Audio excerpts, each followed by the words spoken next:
ante un notario. Ok, gracias, Zoila, muchas gracias. ¿Alguien más que tenga alguna idea?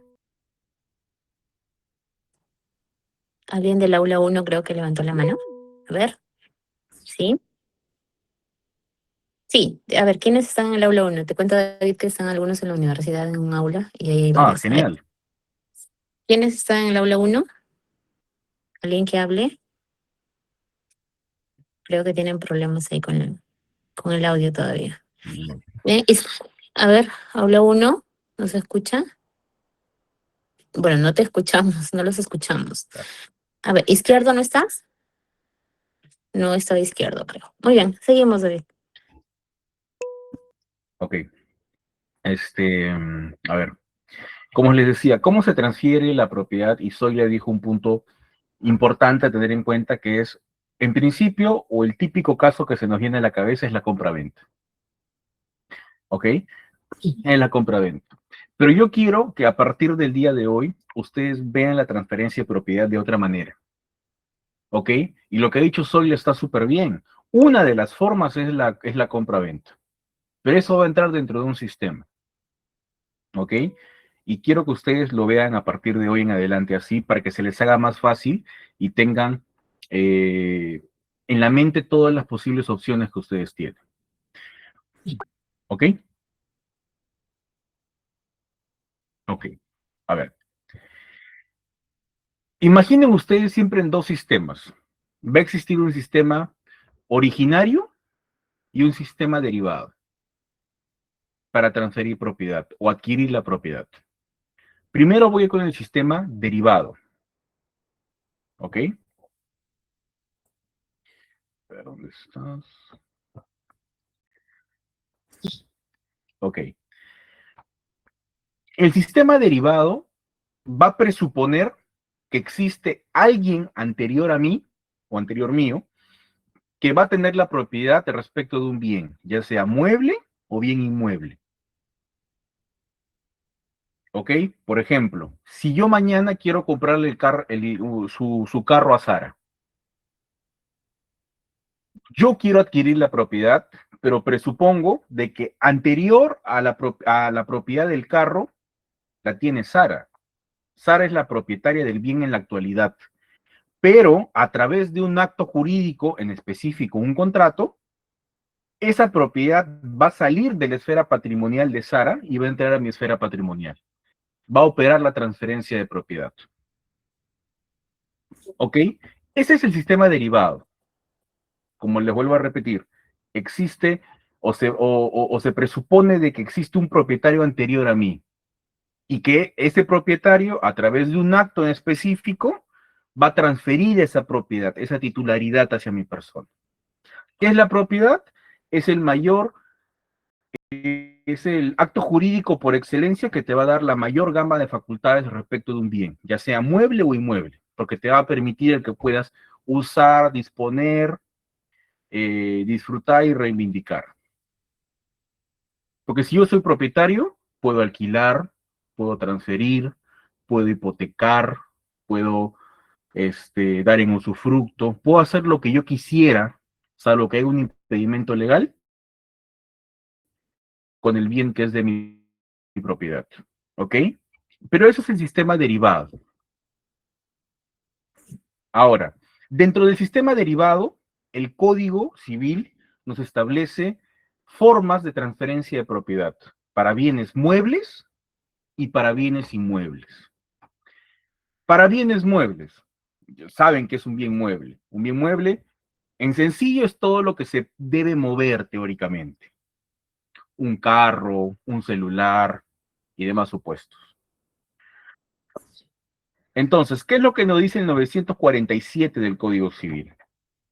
El 947 del Código Civil nos dice de que, o regula en específico la teoría del título y el modo. Es decir, lo que nos dice el 947 es, tiene que existir un título, un acto, un contrato que haga la transferencia de propiedad, pero al mismo tiempo tiene que existir un modo, una traditio, se le conoce también, una tradición.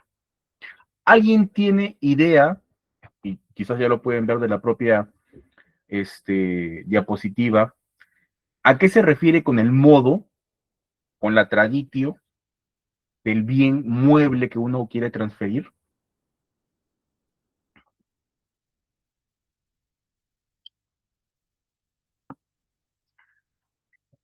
A ver, voy a hacer preguntas.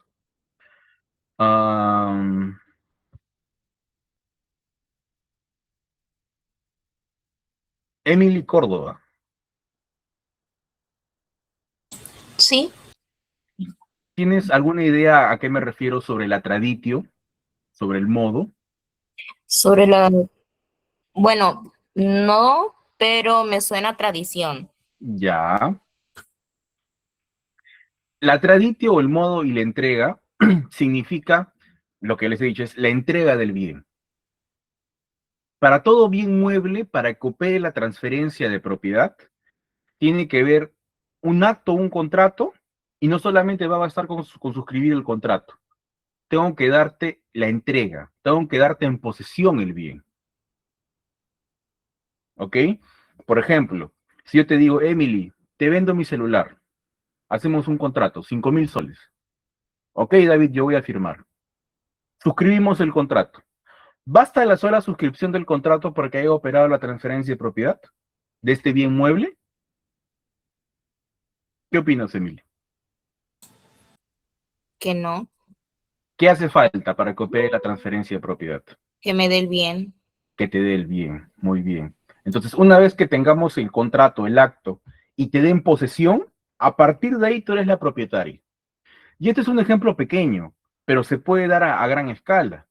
Por ejemplo, cuando te digan, doctora Emily, vemos que usted es especialista en contratos y queremos que nos diseñe y nos asesore para la transferencia de propiedad de 5 grúas telescópicas para la construcción del aeropuerto de Chincheros. Ahí tu trabajo tiene que ser diseñar todo el contrato y asesorar para que efectivamente la entrega se haga. Ahora, en caso de que sea de estas maquinarias de gran envergadura, no es que tú vas a cargar la maquinaria y se la vas a dar en su mano, ¿no? Entonces tiene que haber diversas formas que vamos a ver ahorita. Veo que está levantando Abigail. Sí, justo le quería comentar que ayer estamos viendo, bueno, justamente lo de la transferencia de propiedad y se explicó en algún momento que para la transferencia de propiedad el bien se transfiere desde el momento en el que nace la obligación de enajenar. Luego nos comentaron que el registro en la Superintendencia Nacional de Registros Públicos era para, Para ¿cómo se publicitar. Ajá, pero que Exacto, no creaba el derecho, solo lo hacía público. exacto. Ahí voy a hacer una precisión porque está muy bien lo que tú has dicho. Para bienes muebles que se pueden mover, celulares y demás, tiene que haber título y modo, contrato y tradición. Pero para bienes inmuebles, terrenos, departamentos, casas, ojo que nuestro Código Civil es muy exquisito y, por ejemplo, a las naves, por ejemplo, los aviones y los buques, por más que se puedan mover, los considera bienes inmuebles, porque es un checklist. Entonces, para los bienes inmuebles, opera lo que tú has dicho, Abigail. La sola obligación de enajenar hacia el acreedor propietario. Desde el solo hecho de que nazca la obligación, ya operó la transferencia de la propiedad. Pero siempre hagan esa distinción en esta forma de transferencia. Bienes muebles, título y modo. Bienes inmuebles, la sola obligación de enajenar. Eso está en el 949 del Código Civil. Para bienes inmuebles y para bienes muebles está en el 947. Y les leo, por ejemplo, el 947 dice, a ver, dice, la transferencia de propiedad de una cosa mueble determinada se efectúa con la tradición a su acreedor, salvo disposición diferente. Y el 949 te dice, la transferencia de propiedad de un bien inmueble se da por la sola obligación de enajenar un inmueble determinado hacia el acreedor propietario del bien, salvo disposición legal diferente o pacto en contrario. ¿Ok? Entonces, hasta ahí quiero que quede claro el sistema derivado, que existe un propietario anterior a nosotros y dependiendo si es un bien mueble o inmueble, nos va a transferir esa propiedad. Para bienes muebles, título y modo, y para bienes inmuebles, lo que ha dicho Abigail correctamente, basta con que nazca la obligación. Pregunta, ¿desde cuándo existe un contrato? Ya, porque entiendo que ya han llevado contratos, ¿verdad? Recién lo estamos llevando. Ah, recién lo están llevando. ¿Parte general o parte especial? ¿O todo lo ven junto? Contratos parte 1. Ya, bacán. Les voy a adelantar parte de su clase entonces. Mejor. Existen diversos modos en los cuales vía interpretación se puede llegar al consenso de un contrato, ¿ok? Pero el contrato, lo que te dice en el 1351 del Código Civil, que es básicamente muy parecida a la definición que te da el 140 del Código que te habla del acto jurídico, lo que te dice el 1351 es que tiene que haber voluntad de las partes para crear, regular, modificar o extinguir un contenido patrimonial, ¿ok? Y teóricamente el contrato, y esto por favor métanse en la cabeza muy bien chicos, porque en la práctica hay muchos problemas sobre esto. El contrato no existe salvo los que te piden esa formalidad como la donación, por ejemplo, la donación de bienes inmuebles, que tiene que hacerse por escritura pública. El contrato no existe desde que tú firmas un papel. Ese es el peor error que ustedes pueden tener en la cabeza. Si ustedes se van a mentalizar desde ahorita, no hay contrato porque no he firmado nada. Mentira. ¿Ok? Mentira. El contrato existe por teoría general desde la aceptación de la oferta. Por ejemplo, en el ejemplo que yo di hace un momento, Emily, te vendo mi celular a 100 soles. Oferta. Emily, estamos cara a cara y Emily a mí me contesta y me dice, ok, David, sí, acepto. Aceptación de la oferta. Desde el momento que existe esa aceptación de la oferta, va a existir contrato. El gran problema es la forma en cómo lo pruebas. Porque si después yo no quiero cumplir mi palabra, Emily me podrá demandar y podrá decir, oye, yo he celebrado un contrato con David, hubo oferta, hubo aceptación, hubo contenido patrimonial. Y yo diré, pruébalo. Recuerden que en un escenario judicial todo es prueba. Absolutamente todo es prueba. Por eso es de que el soporte documentario que haga un contrato privado, si quieren hacerlo con más seguridad, con firmas legalizadas o por escritura pública, de ser el caso, va a ser el medio de prueba por excelencia, pero es una forma puedes tener una grabación de voz, una grabación de video, o incluso todos los días celebramos contratos, por ejemplo, sin decir ni una sola palabra, contratos tácitos. El típico ejemplo, me imagino que ya lo deben haber escuchado, es el de la compra-venta. Ahorita tengo sed, me paro y voy a la tienda, voy al tambo. Abro la refrigeradora, saco una gaseosa, una Coca-Cola helada. Lo pongo en la caja y saco 100 soles. Y no digo ni una palabra. La cajera agarra la gaseosa, la escanea, agarra los 100 soles y me da mi vuelto. Agarro mi vuelto y me voy con la gaseosa. Pregunta, ¿qué es lo que he hecho? ¿Me he robado la gaseosa? Lo que he hecho es celebrar un contrato de compra-venta. El 1529 del Código Civil te dice, para que exista compra-venta tiene que ver bien y precio. Si existen esos dos elementos, hay compra-venta. Y no he firmado ni un solo documento. Por eso les digo, no significa, no relacionen contrato con documento escrito. Si bien es el máximo medio probatorio, es el medio probatorio por excelencia, pero no se mentalicen con eso. ¿Por qué? Porque se da en la práctica también que, por ejemplo, yo soy representante de una empresa y esto pasa, por ejemplo, tengo una compañera que es ingeniera industrial y trabaja en una empresa de temas metalúrgicos en Villa Salvador, cerca a Conchán, que es una playa que está en Villa Salvador. Y aunque no lo crean, el área de contratos de esa empresa solamente hay ingenieros, no hay ni un solo abogado. Y yo he revisado esos contratos y no saben, son contratos muy técnicos y que regulan toda la parte técnica, porque ahí sí nosotros los abogados no tenemos nada que hacer ahí porque no sabemos los tipos de cálculos que hacen, cálculos BIM, metrados, hablar sobre excavación diamantina que hay que hacer en algunos temas y todo lo demás, porque no sabemos esos temas técnicos. Pero el jefe de área y todos los que trabajan ahí son todos ingenieros. Y el gran error que cometieron una vez, como les digo, y esto pasa en la práctica, es empezaron a intercambiar correos electrónicos con una empresa, donde ellos proponían hacer un trabajo metalúrgico y la otra empresa aceptaba. Y dentro del intercambio de correos hubo oferta, aceptación y confirmación. Pregunta, ¿hubo contrato? Oferta y aceptación de la oferta. Entonces, mandaron carta notarial y le dijeron a la empresa, oye, cumple lo que tú te has comprometido. Contestaron la carta diciendo, yo no voy a cumplir porque yo no he firmado nada. Ya se asustaron cuando dijeron, oye, mandaron la citación de la demanda para que puedan contestar demandando incumplimiento de obligaciones, daños y perjuicios por billones de soles. Ya cuando miras 6 cifras, y ahí como que te asustas un poco, ¿no? Entonces, por eso les digo, no se encajonen y no tengan en la cabeza contrato o documento escrito. Si lo tienen, genial, mucho mejor todavía. Pero aún habiendo contratos escritos, chicos, hay muchos problemas.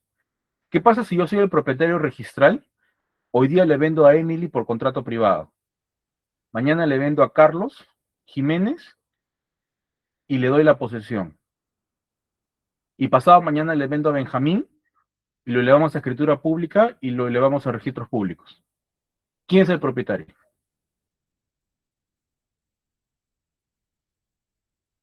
Ese es el típico ejemplo de concurrencia de acreedores a lo que se le llama el mejor derecho de propiedad. Porque todos van a querer la propiedad. Aún habiendo contrato escrito o documento escrito, pueden haber estos problemas. Y ojo que yo le estoy preguntando cosas súper básicas, ¿ah? Que son cosas que si bien al día de hoy están llevando recién contratos, pero sin perjuicio de ello, chicos, eso no les quita a ustedes que ya deberían haber leído mínimo un libro de contratos, ¿ah? Porque si nos vamos a quedar únicamente con lo que nos da el curso, o sea, allá ustedes cuando tengan un tema práctico. Desde ya les recomiendo libro que sí o sí tienen que leer si quieren saber contratos parte general, el contrato parte general de Manuel de la Puente y Lavalle, la Biblia en los contratos. Me parece que al tomo o la versión que hay actualizada son 3 tomos, pero deberían leerlo como mínimo, es lo mínimo y básico de lo básico que deberían leer. ¿Ok? Cierro paréntesis. Eso es el tema de adquirir la propiedad de manera derivada. Ya les expliqué de bienes muebles, de bienes inmuebles. ¿Ok? Bienes inmuebles, la sola obligación de enajenar, bienes muebles que se pueden mover, título y modo. Este sistema va a suponer de que existe un propietario anterior que me va a transferir la propiedad. Pero no solamente yo puedo adquirir la propiedad de un bien cuando me lo dé otra persona. El código también te señala supuestos en los cuales yo voy a ser el propietario originario, voy a ser el primer propietario de un bien. ¿Ok? Y esto es el sistema originario. Ya les expliqué el sistema derivado. Ahora voy a explicarles el sistema originario. Aquellos supuestos donde el Código Civil dice, oye, si tú configuras esto, tú vas a ser el primer propietario. ¿Ok?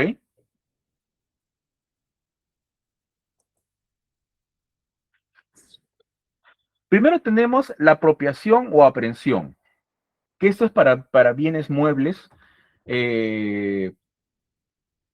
muy simples. Por ejemplo, si vas a la playa, entiendo que en Tumbes no, porque yo he ido un par de veces a Tumbes y en Tumbes pues las playas son con arenita, súper cálidas y todo bien, pero por ejemplo, acá en Lima no hay muchas playas de arena, muy pocas, todas son con piedras. ¿Qué pasa si tú vas a la playa y te encuentras una piedra redondita, bien redondita, que te gusta mucho? ¿Tú la podías agarrar y decir que es tuya o no?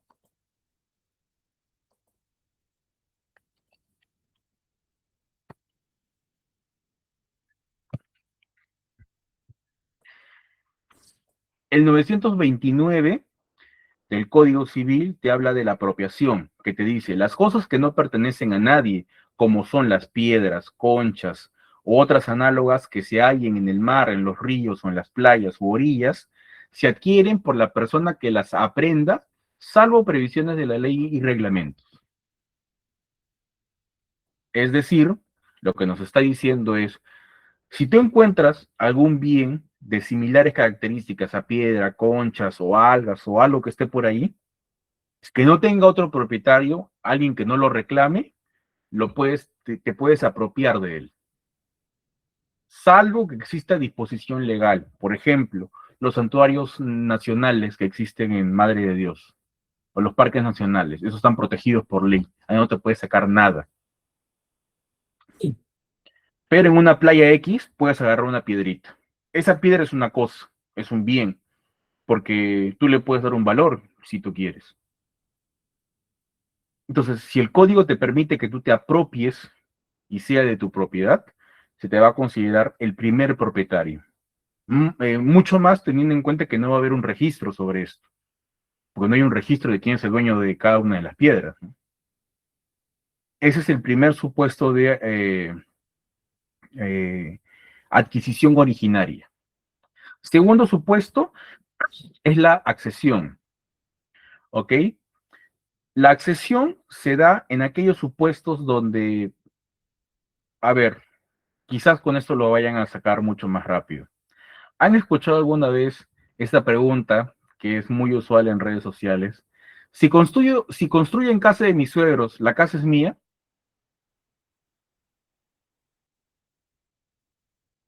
No, ¿Nunca han escuchado eso o no tienen algún familiar? Porque a mí sí me ha pasado un montón de veces. Oye, yo construí en la casa de mis papás, o en la casa de mis suegros. Como yo construí el tercer piso, el tercer piso es mío. ¿Alguna vez han escuchado eso? Sí, Sí, pero no necesariamente va a ser tuyo, sino van a seguir siendo de los suegros. Exacto, exacto, Flor. No es así, pero aunque no lo creas, hay mucha gente y mucho trabajo para los que se quieran dedicar a derecho civil, van a ver un montón sobre esto. Porque aunque no lo crean, eso es lo que pasa. En 938 lo que te dice es, del Código Civil, el propietario de un bien adquiere por accesión lo que se une o se adhiere materialmente a él. ¿Ok? Y ahí tenemos la accesión natural y la accesión industrial. La accesión natural, que es muy raro que se dé, pero no es imposible, se daría más en provincias de la región sierra, por ejemplo, cuando tienes un bien o dos bienes distintos, separados, ¿no? Y por el centro pasa un río, por ejemplo, y por la fuerza del caudal o por un huaico, hace que se desprenda un pedazo de un terreno y se adhiera a otro terreno por el caudal.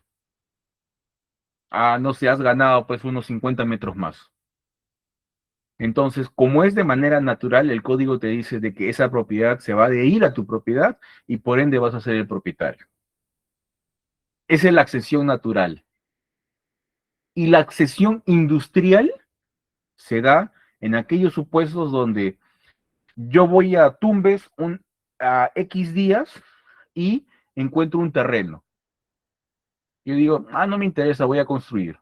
Y como tengo mucha plata, pues en un mes hago una casa de 3 pisos.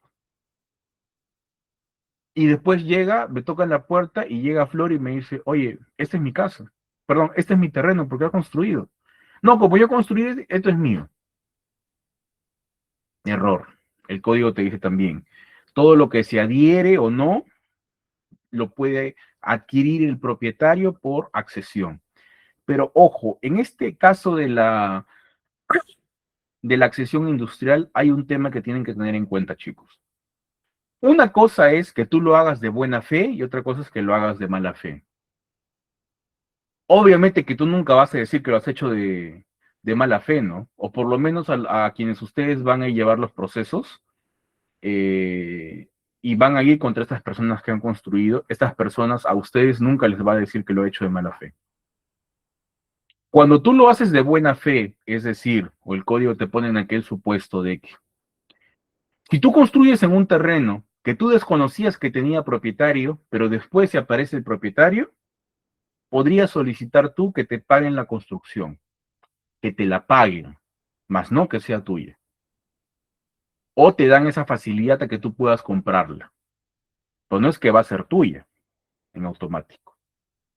Y si demuestran en el caso de que tú sabías que era de alguien y aún así ha construido, se te reputa de mala fe.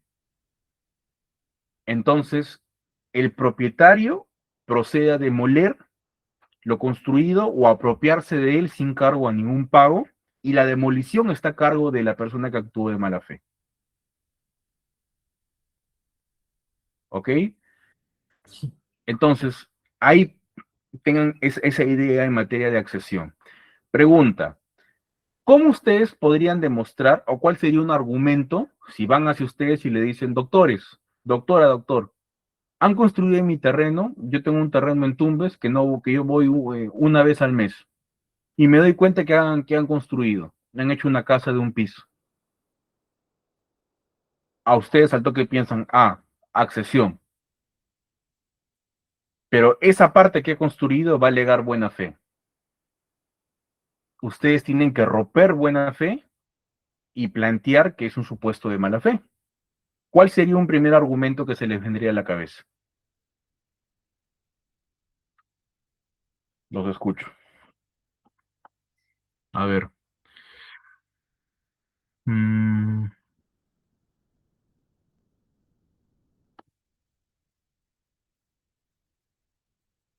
Kiara García.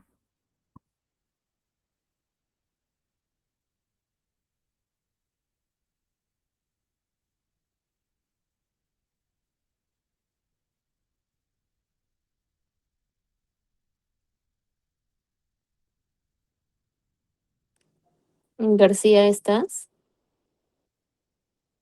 Hola, sí, doctora, buenas tardes.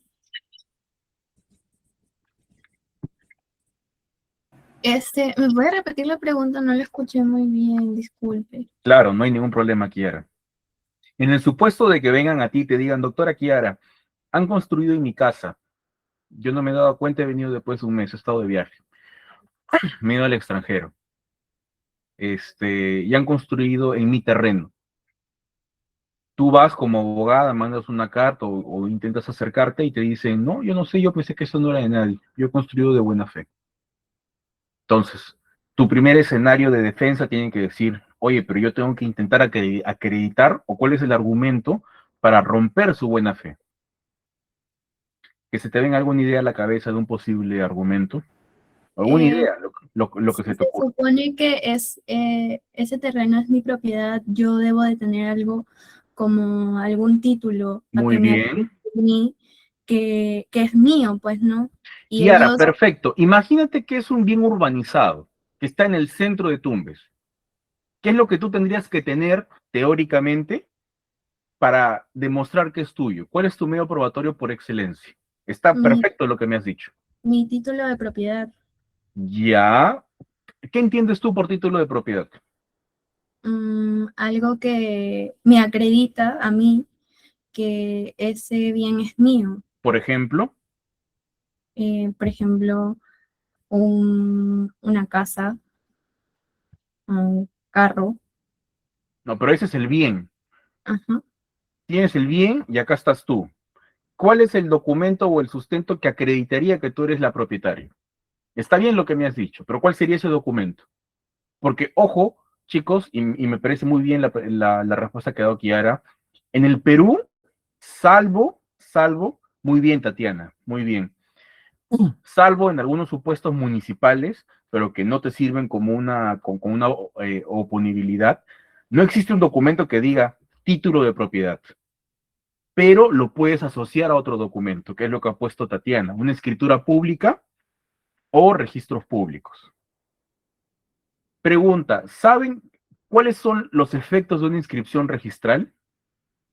Porque yo quiero llegar, por ejemplo, si yo te compro a ti una casa Kiara, yo te voy a pedir no solamente que me la transfieras de manera, con un documento privado, sino también por una diligencia mínima es, Kiara, hacemos un documento privado, después hay que suscribir una minuta, hacemos una escritura pública y yo quiero que en registros aparezca mi titularidad.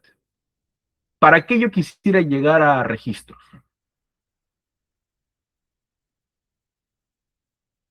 Para yo poder corroborar, pues, de que el bien es mío, para que no salga el nombre de la otra persona, sino que ya se vea de que yo ya lo adquirí y ahora es mío. Muy bien, Kiara. Eso se llama publicidad registral, porque el código te da una presunción de que absolutamente todo lo que aparece en registros públicos es de conocimiento de todos los que están dentro del límite peruano, dentro de los límites peruanos, dentro del país. Y no se admite prueba en contrario. Teóricamente, registros te sirve para que exista esa publicidad. Entonces, bajo ese argumento que me lo has dicho muy bien, Kiara, y también Tatiana, que ha intervenido, escribiendo su respuesta, si existe esa presunción y tu cliente tiene inscrito su título su contrato de compra-venta y en registros ella aparece como propietaria, y la otra persona te dice, no, yo no sabía que era de ella. Ese argumento, yo no sabía que era de ella, ¿tiene peso? No, porque ella tranquilamente pudo ir a registros públicos y verificar de quién era ese Exacto, y tú terreno. dices, ese es de mi clienta. Y como es de mi cliente, existe esa presunción, se supone que tú sabías, porque tú no construyes por construir, se supone que mínimamente haces una diligencia mínima, y ahí rompes buena fe. Por ejemplo, ese podría ser un buen argumento. Ahora, es mucho más fácil decírselo así de manera teórica, en la práctica existen 1001 problemas, porque no todos sanean su propiedad y llegan a registros, ¿ah? Ahí también hay otro problema más, pero no es un imposible. Pero les suelto estas ideas para ir construyendo más o menos conceptos y ustedes tengan esa claridad, hasta llegar a prescripción, que ya nos falta muy poco, ¿ok? Entonces, ya les hablé de la apropiación, de la accesión. Ojo, en estos dos supuestos, apropiación y accesión, si yo adquiero por accesión un bien o por apropiación o aprehensión, yo voy a ser considerado el primer propietario, ¿ok? El propietario originario. No va a haber nadie atrás mío. Yo voy a ser el primero, ¿ok? La segunda es la especificación, o mejor dicho, el tercero y cuarto es especificación y mezcla. La especificación, típico ejemplo, para hacerlo muy sencillo, cuando tú agarras diferentes elementos palpables y lo transformas en algo nuevo. Por ejemplo, en las obras de arte, agarro un lienzo, agarro pinturas de diferentes colores, agarro bolígrafos y todo lo junto, obviamente que lo hace una persona que sepa, un artista, un pintor, y creo un cuadro. Ese cuadro está compuesto por diversos elementos, pero de esa composición ha salido un nuevo bien. ¿Ok? Esa es la especificación. Y la persona que lo crea, salvo algún pacto distinto que existe en el contrato que le encarguen, por ejemplo, tú lo vas a hacer, pero la propiedad es mía. O la persona que lo hace en automático, si no existe pacto en contrario, va a ser su propiedad de él. Pero en cualquiera de los dos supuestos, se le va a considerar propietario originario. ¿Ok? Y la mezcla es muy parecido, pero se da para temas de líquidos. Por ejemplo, los whiskies más caros, por ejemplo, la etiqueta azul, imagino que ustedes deben haber escuchado, es una composición de diversos whiskies. Agarran un barril de un roble especial, mezclan diferentes whiskies y ese líquido nuevo mezclado, que ya es inseparable nuevamente, es un nuevo bien, y ese bien también a la persona que se le dé, se le va a considerar que es el propietario originario. Esa es la mezcla. ¿Ok? Esos son los primeros 4 supuestos. Y el último, que es el que yo les vengo a hablar, a partir de ahora voy a entrar a fondo a la prescripción, es la prescripción adquisitiva de dominio. ¿Qué es lo que va a decir la prescripción adquisitiva de dominio? La prescripción adquisitiva de dominio te va a decir, el transcurso del tiempo puede, ojo, no es en automático, puede generar propiedad. Pero para que genere propiedad, tiene que cumplir con los requisitos que te dice el Código Civil. Y desde ya les adelanto. Acá tienen que concurrir 2 cosas. La primera es el tiempo. Y la segunda es la posesión. Ambos no es cualquier tiempo ni tampoco es cualquier posesión. Tienen que cumplir requisitos. Pero mínimamente son los 2 grandes elementos que deben concurrir. Tiempo y posesión. ¿Ok? Antes de seguir y entrar propiamente a la prescripción a fondo, abro un paréntesis y les consulto. Hasta acá, ¿tienen alguna duda, alguna pregunta? Porque, ojo, no vaya a ser que yo siga avanzando y pare y les vuelva a preguntar algo que ya les haya preguntado. Ahorita es el momento. Para poder seguir avanzando, como les digo, no tengan miedo a equivocarse. Si tienen alguna duda, suéltenla y díganla. Y es mejor, yo más que encantado, acá estamos todos para aprender.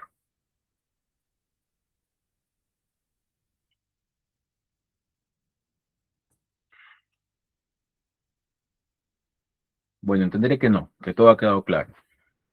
Voy a seguir.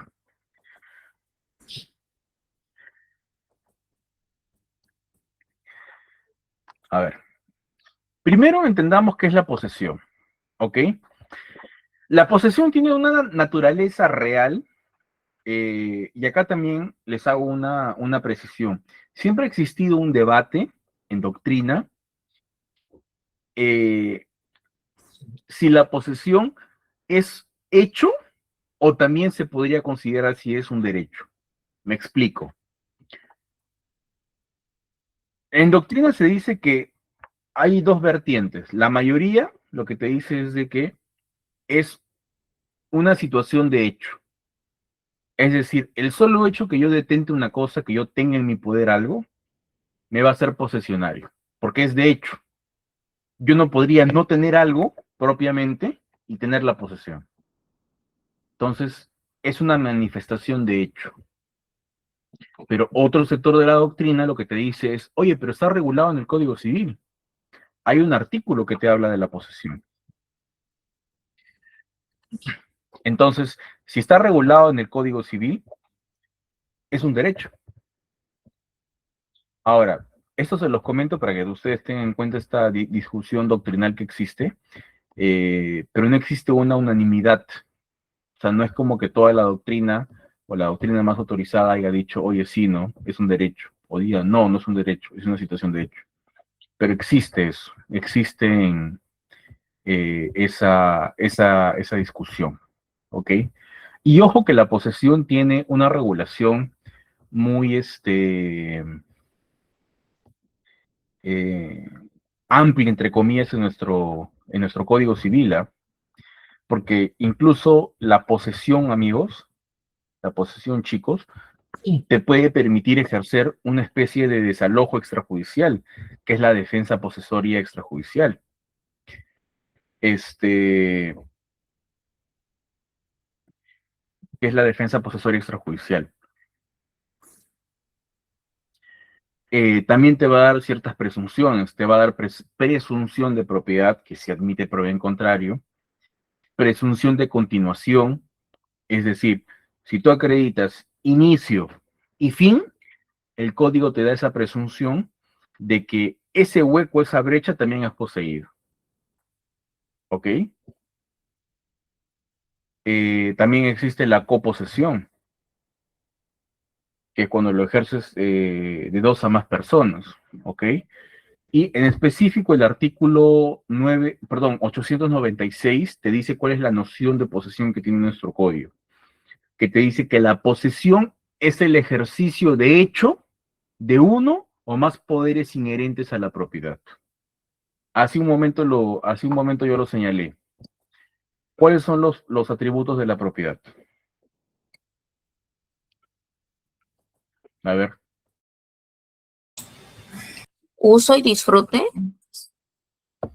Ya, muy bien, Emily. Esos son 2. Son 4 en realidad, pero has dicho 2 que están súper bien.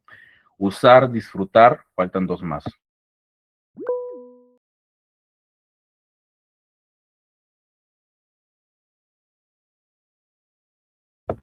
A ver, Es Abigail. usar, disfrutar, disponer y reivindicar. Muy bien, Abigail. Usar, disfrutar, disponer y reivindicar. También muy bien, Emily. Esos son los atributos de la propiedad. ¿Ok? Entonces, si el 896 nos dice la posesión es el ejercicio de hecho de uno o más poderes inherentes a la propiedad, ¿qué tendría que hacer yo para ejercer la posesión según la definición que yo les he dado?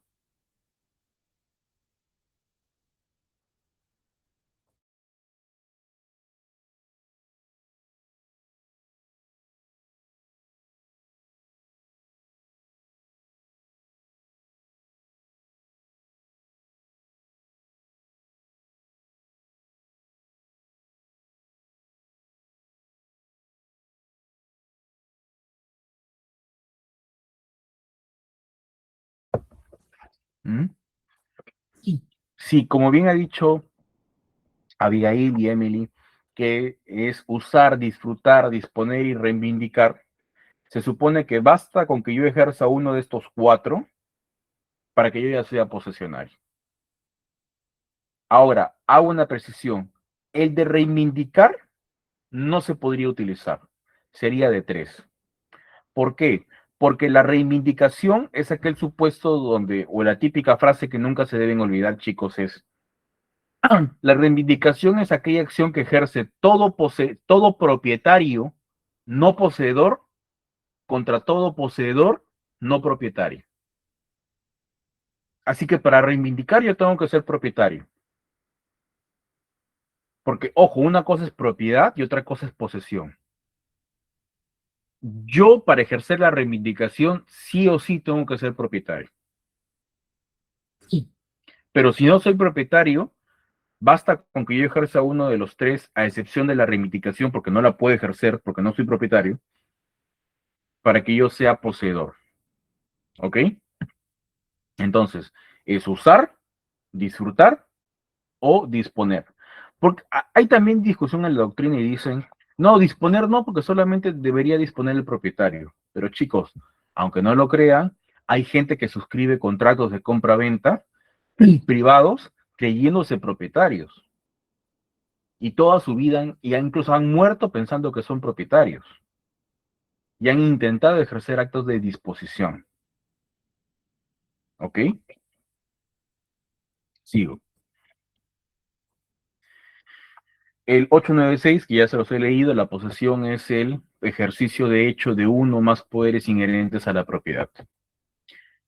Concepto. Este es un gran concepto que se los voy a leer. Igual yo las diapositivas se las voy a pasar. He hecho más de 130 diapositivas o 129 me parece con varias cosas. Se las voy a pasar a Sara para que se las pueda compartir. También ustedes lo tengan como un apoyo, ¿no? Para el estudio, para un repaso. Pero esa es una gran definición del profesor Álvarez Caperucci, un profesor español, que me parece que es muy fino para dar algunos conceptos. Te dice, podemos enfocar la posesión desde una triple perspectiva. En primer lugar, la posesión es la materialidad de la tenencia de una cosa, que delimita también la cosa misma, por ejemplo, la extensión de una finca y el contenido del ejercicio de un derecho. En segundo lugar, es un derecho, porque la posesión es el derecho de goce, disfrute y recuperación de la cosa, fundado en una apariencia social que otorga la mera detentación de una cosa. Y en tercer lugar, procesalmente, en un proceso judicial, en un plano procesal civil, la posesión presume propiedad y se dice que es un título de propiedad y es también un medio de publicidad y prueba de la misma. Quien pretende tener un mejor derecho a poseer que el detentador debe probarlo. Paréntesis. Chicos, también existen procesos judiciales de mejor derecho de posesión, no solamente mejor derecho de propiedad. También existen procesos de mejor derecho de posesión. Y como dice Álvarez, esta triple perspectiva es súper importante porque en principio lo que va a hacer es que tengas una materialidad sobre la cosa, o sea, que tú tengas un contacto o una relación con esa cosa para que puedas poseer. ¿Ok? La segunda está con los atributos, usar, disfrutar, que puedas, por ejemplo, aquellos supuestos de los invasores, que ya vienen invadiendo durante más de 30 años, por ejemplo. Y a veces alquilan esas invasiones, pero sin querer están ejerciendo algún atributo de la propiedad.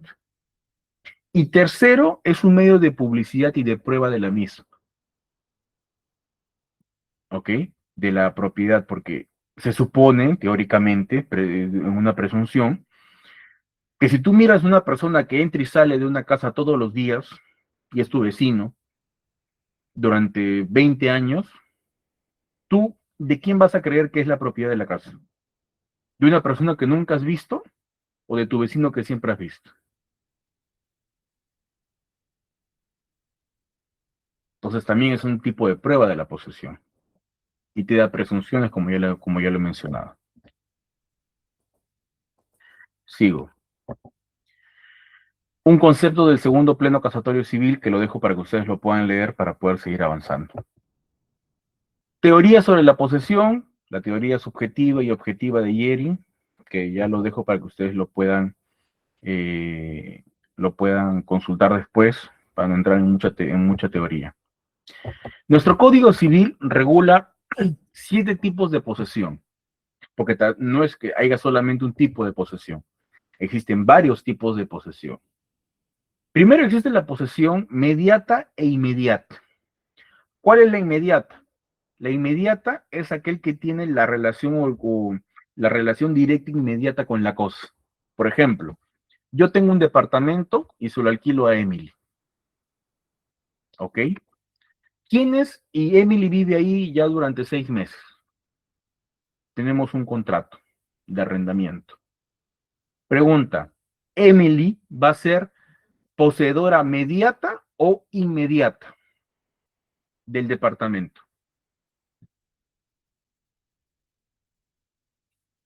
¿Qué opinan?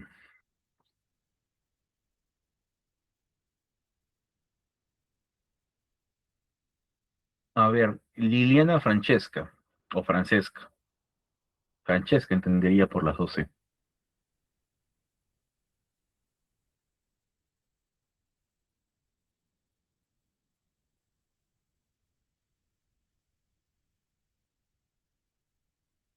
Claro, claro, Tatiana.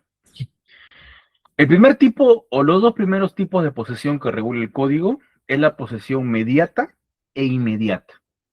La posesión inmediata es aquel que tiene la relación directa e inmediata con la cosa, con el bien.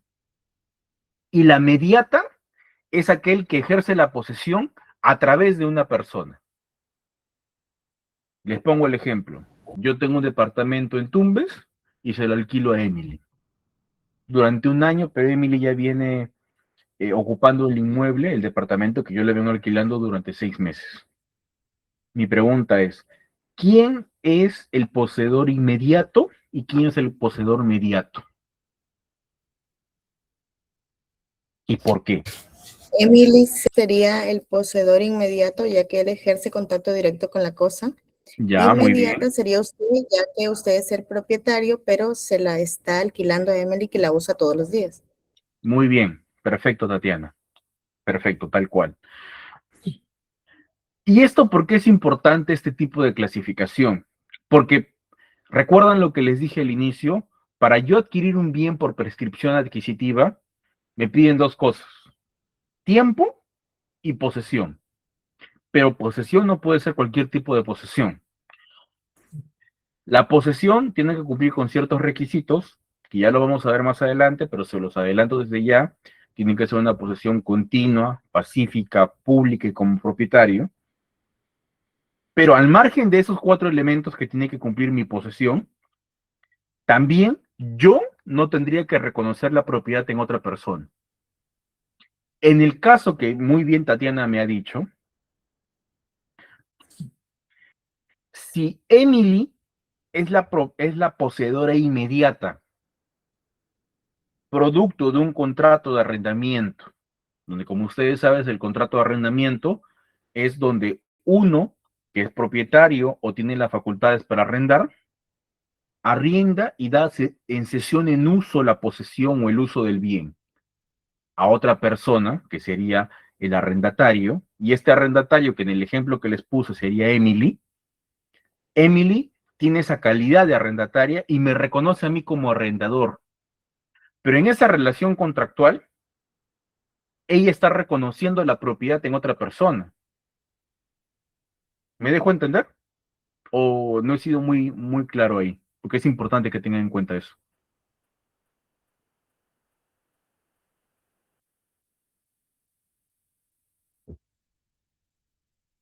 Neri me manda manita abajo. Entiendo que no me ha entendido. Perfecto, perfecto. Entiendo que es James o James, pero perfecto, lo voy a repetir. Como saben, y ya les he dicho al inicio, para yo ejercer o poder practicar la prescripción adquisitiva de dominio, de adquirir la propiedad originaria de un bien por prescripción, tengo que cumplir con tiempo y con posesión. El tiempo lo voy a explicar más adelante, porque tengo que ejercer la posesión por un periodo de tiempo, pero mi posesión tiene que ser continua, pacífica, pública y como propietario. Elementos que los voy a explicar más adelante. Pero al margen de esos elementos, también me pide, y yo no tengo como persona que quiero adquirir por prescripción, yo no puedo reconocer la propiedad en otra persona. Porque si yo la reconozco, diría, oye, ese bien o este bien que yo estoy ocupando ahorita, que estoy poseyendo, no es mío, es de otra persona. Ella es la verdadera propietaria. Y como les he dicho al inicio, la posesión tiene que ser continua, pacífica, pública y como propietario. Yo tengo que ejercer la posesión creyéndome propietario, actuando como propietario. Pero si yo reconozco la propiedad en otra persona, rompo ese último elemento. Y estos 4 requisitos de la posesión tienen que ser copulativos. Si ustedes, en defensa de la contraparte que quiere defender su propiedad, que le quieren adquirir por prescripción, la misión de ustedes es romper uno de esos elementos. Y el último es actuar como propietario. Y si uno reconoce la propiedad en otra persona, rompiste ese último elemento. Ahora, trasladando eso en el ejemplo que yo he puesto, de que yo tengo un departamento en Tumbes, que es de mi propiedad, yo salgo en registros públicos como propietario, y yo me encuentro un día con Emily. Y Emily me dice, David, ¿sabes qué? Yo estoy en la universidad y quiero llegar a alquilar tu departamento porque queda muy cerca a la universidad. Ok, Emily, yo te lo alquilo, te lo arriendo.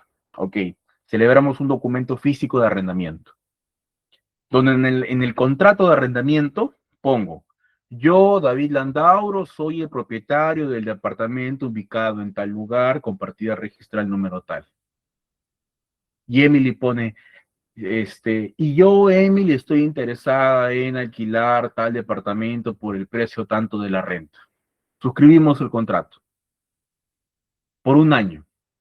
En 6 meses, como bien ha dicho Tatiana, Emily sería la poseedora inmediata, pero su posesión no lo está haciendo como propietaria, porque como les he dicho, en el documento ya está reconociendo mi propiedad. ¿Verdad? ¿Hasta ahí claro?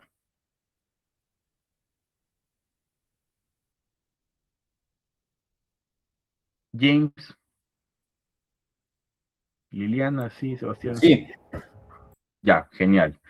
Entonces, Si ella me está reconociendo a mí como propietario y ella tiene la calidad de ser perdón, a mí me está reconociendo como arrendador propietario y ella tiene la calidad de arrendataria, su posesión podría calificar como un tipo de posesión propia de la prescripción adquisitiva de dominio. Bueno, creo que en este caso puede que no. Muy bien, James. No podría calificar porque ella está arrendando y su calidad es de arrendataria. Ejerce una posesión inmediata, pero como arrendataria, más no como poseedora propietaria. Pero yo que soy el propietario, el código me da una presunción de que yo ejerzo la posesión a través de Emily. Pero mi posesión ya no va a ser inmediata, porque yo no vivo en conjunto con ella, sino va a ser una posesión inmediata, que yo ejerzo la posesión a través de Emily. Por eso es que muy bien, como dijo Tatiana, en el ejemplo que les he dado, yo sería el poseedor mediato, pero Emily sería la poseedora inmediata con calidad de arrendataria. Recuerden que siempre la posesión que deben probar para adquirir prescripción tiene que ser en calidad de propietario. ¿Y por qué les digo, chicos, que esto es importante?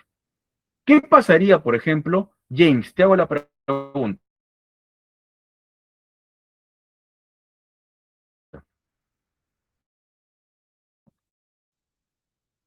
¿Qué pasaría de palabra? Bueno, en este caso será distinto porque no hay como tal una propia evidencia que pueda evidenciar lo que estamos llegando, Muy ¿de bien. acuerdo? Y si no existe una evidencia de que tú eres, que tu posesión la estás ejerciendo en calidad de arrendatario, ¿tú podrías decir que la estás ejerciendo como propietario?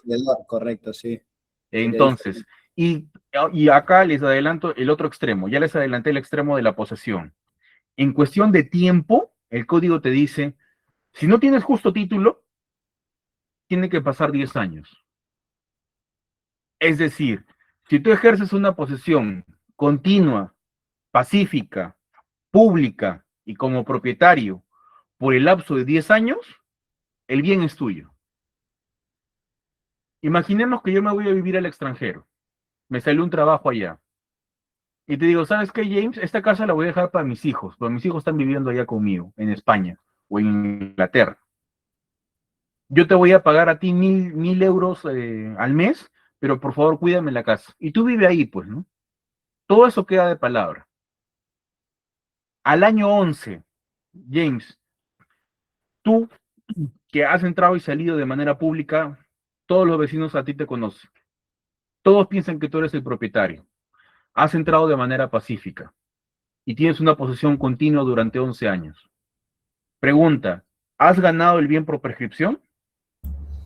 Bueno, si se puede evidenciar ese pago que usted me está realizando mensual, se podría decir, o al año, se puede utilizarlo como prueba de que no era como tal, no estaba haciendo posesión, simplemente estaba viviendo ahí. ¿No sería por encargo? Claro, por encargo. Claro, pero mi pregunta es, el único medio de prueba que tú tienes es un depósito. No tienes evidencia de ningún acuerdo más. No hay ningún acuerdo, entonces sí podría. Porque un día nos juntamos en un café y te lo dije. Me dijiste, ya, David, dame las llaves. Claro, si no hay prueba, entonces sí. Ahora, obviamente que James y yo sabemos que hemos hecho un contrato de seguridad por encargo. Él y yo lo sabemos en nuestras cabezas, Pero no hay ninguna manera de pero no hay evidenciar. prueba. Exacto, entonces en ese caso sí puedo actuar de mala fe, entre comillas. Exacto. Ahí, actuando de mala fe, pero el código te ampara. Claro. Y ese terreno, esa casa, ese departamento, podrías adquirirlo tú por prescripción. Sí, en ese caso sí. Por eso es importante hacer esa distinción entre posesión mediata e inmediata. Y si tu posesión es inmediata, su primer punto de análisis que vayan a tener ustedes cuando vayan a ver un caso de prescripción es, ¿tienes prueba de que su posesión no es en calidad de propietario? Un contrato o un acuerdo que hayan dicho por WhatsApp o cualquier sea el tema.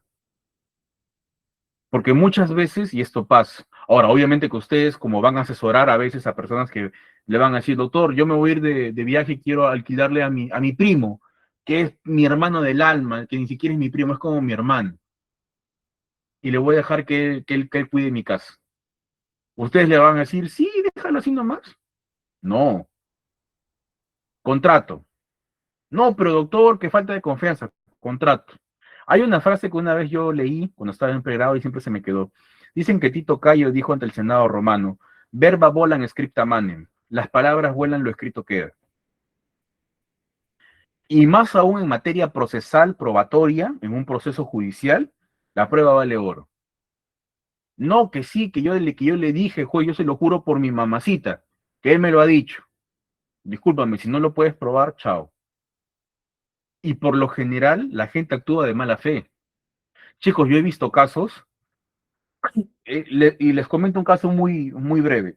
Yo una vez asesoré a un señor que tuvo un problema penal X, y con este problema penal que él tuvo, le querían plantear extinción de dominio. Es decir, que el Estado quería agarrar su propiedad, extinguir la propiedad y pasar la titularidad del Estado. Quizás ese alcance se los puede dar Sara, que es experta en este tema de extinción de dominio en materia penal, pero este es el caso que me planteó a mí el cliente, o que me contó, mejor dicho. Me contó porque ya yo llegué en la parte final. Entonces, ¿qué es lo que dijo? Ellos asesoraron con un abogado allá por los 2010 por ahí, y les dijo, oye, ¿sabes qué? Mira, me están planteando esto. Yo quiero proteger mi propiedad, que era un terreno grandísimo de casi una cuadra entera en el distrito del Rímac, acá en Lima. Bueno, ¿sabes qué? Lo que tienes que hacer, le dijo este abogado, es tu propiedad, sácala de tu esfera patrimonial, de tuya y de tus hijas, con un tercero de tu entera confianza. Porque te van a plantear extinción y te vas a quedar sin casa. Sin terreno. Está bien, doctor, le dice. Y él había criado desde niña a la hija de su hermana que había fallecido. Su sobrina era como su hija. Y él había criado como su hija mayor. Le cambió los pañales y todo lo demás. Entonces, como no existe esa relación directa, inmediata con esta sobrina que es como su hija, dijo, doctor, yo le voy a dar todo, le voy a transferir esta casa o ese terreno a ella que es como mi hijo. Oye, pero ¿estás seguro? Que fue lo que le dijo. Sí, ella nunca me va a traicionar. Ok. Hicieron una simulación de compra-venta. Con depósito bancario, con todo. Pasan los años, pasa el problema penal, y el señor ya mayor, porque un proceso penal dura bastante, más corto que los procesos civiles, pero dura. Pasa ese problema, y lo que dice el señor va y le dice a su sobrina, hija, mira, sí, que ya pasó este tema, hay que hacer los documentos para que regrese otra vez a mi propiedad, y yo voy a hacer un testamento. Y en el testamento yo te voy a dejar tu porcentaje porque tú eres como mi hija. ¿Qué creen que les dijo esta hija? O esa sobrina casi hija. Lo que le dijo fue, tío, no sé de qué me estás hablando, esa casa yo te la he comprado. Acá está mi contrato. Pero hija, era una simulación, no sé de qué me estás hablando, le dijo. Y vete de mi propiedad. Y les demandó el desalojo.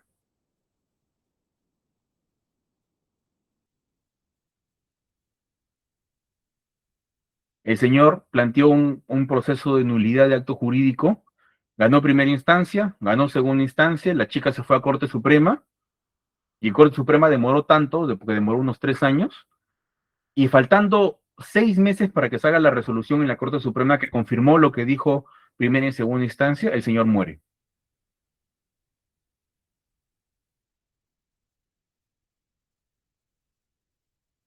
Entonces, esto se los cuento para que ustedes vean cuáles son los problemas reales que hay en la práctica.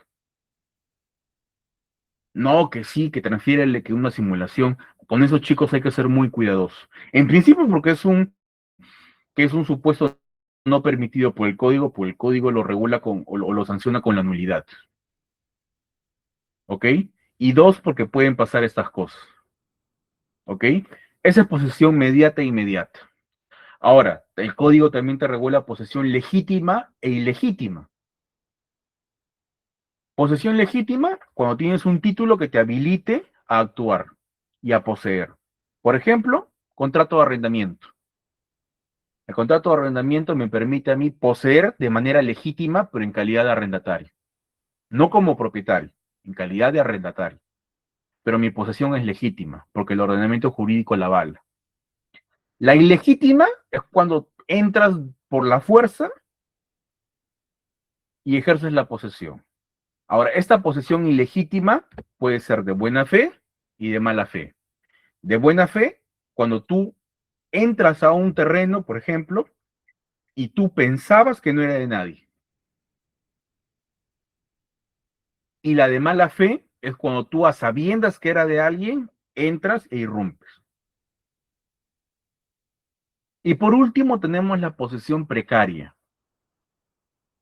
que es aquel que ejerce la posesión sin tener ningún título que habilite su posesión. Y este tipo de posesión precaria, o poseedor precario, como ustedes ya lo deben haber escuchado muchas veces, se creó precisamente para facilitar el tema de los desalojos. Por eso que existe el famoso proceso de desalojo por ocupación precaria. ¿Ok? Este es ese manojo o esa mano de posesión que existe y está regulado en nuestro Código Civil. ¿Ok? Sigo. Acá están las definiciones que yo les he dicho: posesión, poseedor mediato, inmediato, legítimo, ilegítimo, de buena fe, de mala fe, y el precario. Prescripción adquisitiva.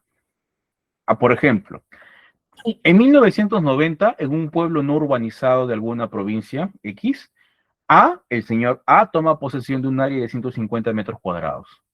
En esa área construye una casa de material noble. Y el primer piso es destinado para trabajo, comerciante, mientras que el segundo piso está destinado para vivienda. En el año 2009, ¿cuánto tiempo ha pasado de 1990 al 2009? Como 19 años por ahí. Dicho pueblo se ha urbanizado y la persona tiene una buena convivencia con sus vecinos. Ese señor A, que entró a un terreno, construyó su casita de 2 pisos, primer piso puso un trabajo como comerciante, como una ferretería, él vivía en segundo piso. Sus vecinos, sí señor, que sí, que su casita, todos pensaban que era el propietario. El señor paga sus arbitrios, paga sus servicios, nunca se mudó y todos sus hijos han nacido ahí en su casa. Segundo supuesto, en el año 2010, o mejor dicho, continuando con la historia, en el año 2010 le llega a este señor A una orden de desalojo, una demanda de desalojo, donde el señor B dice: oye, ese terreno que tú vienes ocupando es mío, debido a que él adquirió la propiedad mediante una compra-venta con C. Pregunta: ¿cómo podría defenderse A en este proceso judicial? A quiere sanear su propiedad e inscribirla en registros públicos. ¿Qué acción debería tomar A para llegar a registros? Y en el año 2011, A recibe una orden de desalojo donde el Estado le pide la restitución de un terreno que alega ser de su propiedad. ¿El terreno que ocupa es del Estado o no es del Estado? Acá yo les planteo 3 preguntas. ¿Ok? Vamos con la primera.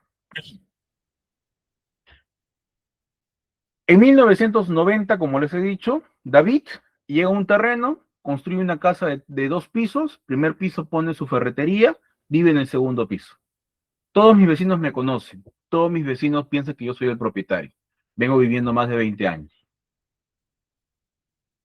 ¿Ok? La luz, el agua, los arbitrios, todo sale a mi nombre. Mis hijos, que están en primaria, en sus respectivos colegios, yo he puesto que su dirección está acá, su DNI he puesto que está acá, en su acta de nacimiento también he puesto que viven acá, todo. pero de la nada me llega un papel de desalojo y me dice, perdón, de demanda de desalojo, y lo que me dice es, Emily dice que con Abigail han celebrado un contrato de compra-venta respecto de este bien. Así que vete de la casa. Pregunta, ¿qué podría hacer yo, David Landauro, para defenderme en este proceso judicial que me está dando Emily Abigail? Teniendo en cuenta todo el contexto que les he dado y todo lo que venimos conversando.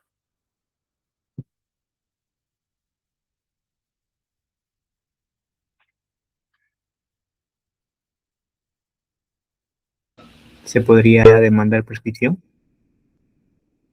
¿Como una Daniel, contrademanda? muy ya. Tu idea está súper bien, pero solamente hago una precisión a lo que has dicho. Y está bien que lo digas como para ir cuadrando algunas cositas entre todos y todos aprendamos. En un proceso de desalojo, por ser un proceso sumarísimo, no cabe reconvención, que es la contrademanda. Pero, muy bien lo que has dicho, mi defensa debería decir, o debería ser, yo he adquirido el bien por prescripción. ¿Ok? Y te pregunto, Daniel, ¿cuáles son los dos elementos de prescripción que debería probar? El tiempo creo que ya 19 años, entonces ya es Más bastante de tiempo. 10 años, ¿sí o no? Sí. Muy bien. ¿Y cuál es el segundo elemento? Es pública también y el señor ha vivido ahí pacíficamente. La posesión es pública, es pacífica, ¿qué más?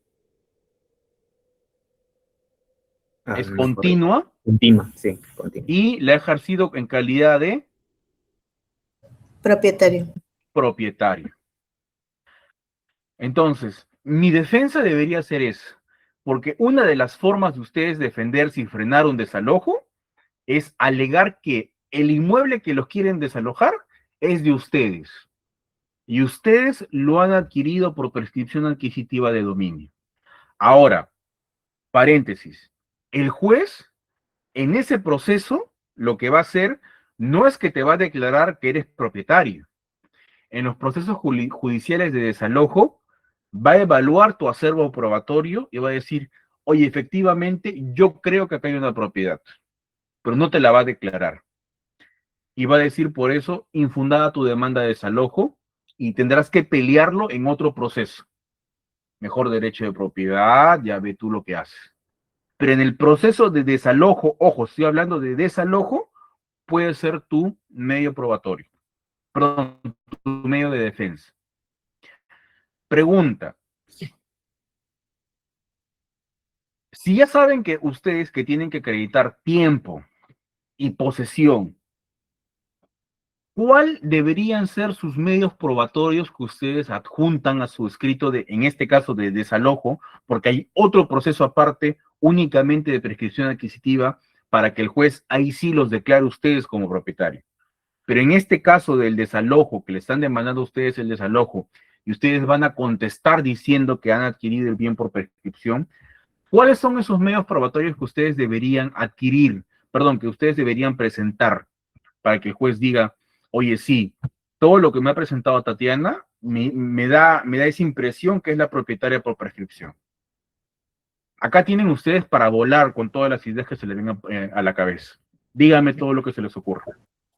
¿Podría presentar las boletas de los pagos de los servicios? Muy El bien, internet, ese el es uno agua, la de luz. ellos. Luz, agua, todos los servicios básicos, muy bien. Ese es uno de los medios probatorios que podrían presentar. Ojo, ese es uno de todos los que podrían presentar. No se les ocurra iniciar una demanda de prescripción adquisitiva o defenderse como por prescripción adquisitiva únicamente presentando esos documentos. Tienen que presentar más. Pero ese es un muy buen soporte. Uno de los tantos medios probatorios es ese que ha dicho Tatiana. ¿Qué más?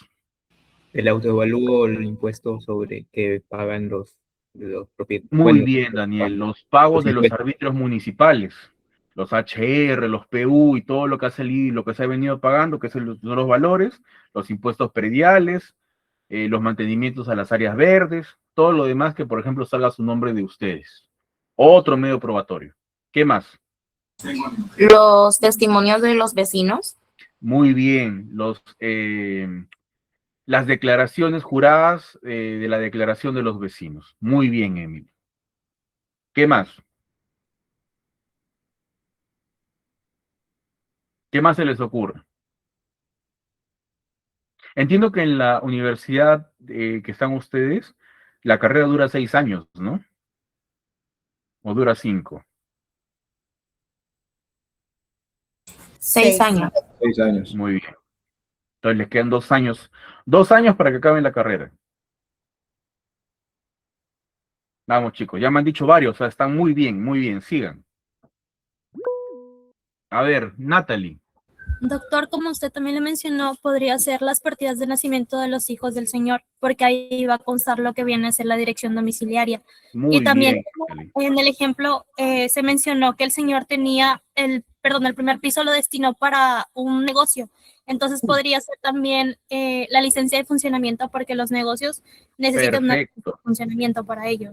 Muy bien, muy bien. Y eso que ha dicho Natalie es muy importante, porque si tú vas a la municipalidad y dices, tengo un negocio en mi casa, dame la licencia de funcionamiento. ¿Ese no es un acto que debería ser mínimamente un propietario? Ahí estás acreditando tu actuar como propietario. Que pongas tu dirección en las partidas de nacimiento, las constancias de matrícula de tus hijos en el colegio, donde pongas la dirección que viene ahí, en todos los 10 años, por ejemplo, que vienen en el colegio o que van yendo al colegio, ahí tú estás actuando como propietario. Otro que yo le suelto, que también yo lo presenté una vez en un proceso de prescripción. No sé si se dé, o sea, tan regular allá, por ejemplo, pero acá en Lima, a veces hay distritos, no son todos, son muy contados, que son muy exquisitos con el tema de la bulla a una determinada hora. A partir de las 9 de la noche ya no puedes hacer bulla. Y si haces bulla, llaman a serenazgo. Y el serenazgo va y te hace una advertencia. Va y te hace una segunda advertencia si tú sigues. Y a la tercera te puede interponer una multa. Pone acá en esta casa de que a nivel municipal sale de propiedad de Natalie, le estoy imponiendo una multa por hacer ruidos en horarios no permitidos. Si bien es una sanción, pero esa sanción tú le otorgas a alguien que viene ejerciendo la posesión ahí, que lo has encontrado ahí. ¿Podrías presentar eso como un medio probatorio de posesión? ¿Qué opinan? Sí. Sí, Emily, también se podría presentar. Muy bien. Por ejemplo, también una constatación notarial. Hay notarios que hacen constataciones de posesión. Van y dicen, yo acá, el notario David Landauro tal, constato que acabo de venir a la dirección tal, tal, tal, y toman sus fotos, y acá viene ejerciendo, he encontrado en posesión a Emily Córdoba. También puedes ofrecerle al juez que haga una inspección ocular. Señor juez, programe una fecha para que vaya a mi domicilio y vea que yo vivo ahí. Está mi abuelo, están mis cosas antiguas de hace años ahí. Y así sucesivamente. Puede ser por el juez de paz también. Sí, van a haber trámites que, o sea, en los lugares donde no haya notaría, el juez de paz también debería hacer ese tipo de inspecciones, por ejemplo. Chicos, déjenme un segundo que voy a conectar mi cargador a la laptop, porque se me va a apagar.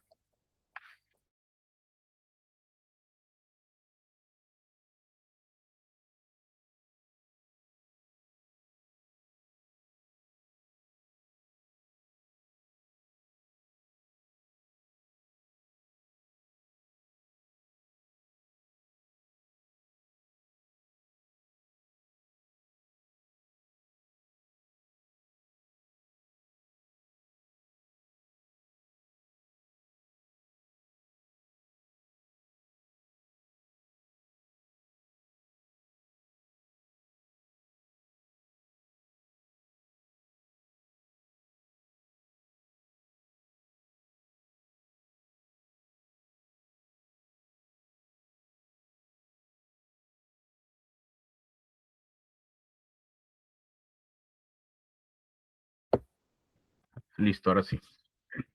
A ver. Entonces, ese es en el supuesto de prescripción adquisitiva, cuando ustedes lo van a utilizar como un medio de defensa en el desalojo. Pero ojo, eso lo pueden hacer únicamente al momento de contestar la demanda. ¿Ok? En el caso que ustedes evalúen y vean que tienen ese acervo probatorio. Segundo supuesto, ustedes pueden iniciar su propio proceso de prescripción adquisitiva, donde ustedes van a pedirle al juez que declare su propiedad o que reconozca la propiedad que ustedes han adquirido por prescripción. ¿Ok? Igualito, mismos medios probatorios.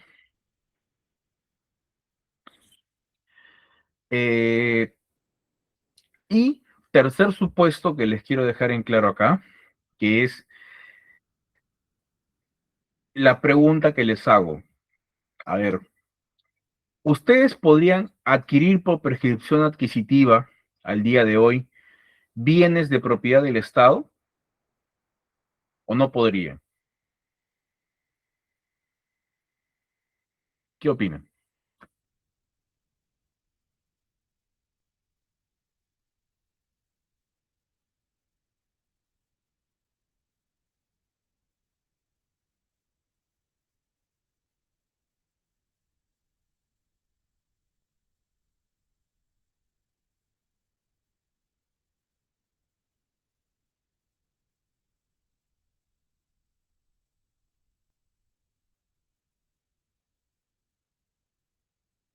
¿Mm?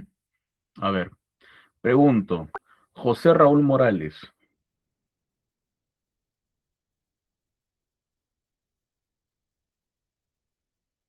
Sí, disculpe, buenas tardes. ¿qué tal, José? ¿Cómo estás? Eh, al día de hoy, ¿podrías adquirir por prescripción un bien que le pertenece al Estado o es de propiedad del Estado?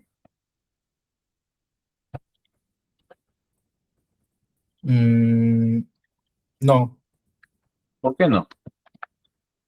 creo que usted ha explicado que para obtener, para llegar a tener un título de propiedad, tiene que cumplir ciertos requisitos. Y creo que como es el titular de la propiedad, o sea, el título de propiedad lo tiene el Estado, creo que no se puede, a menos que se haga una compra-venta.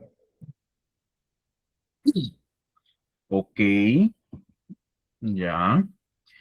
A ver, eh, Marco Santoyo, de apellidas como mi practicante. A ver.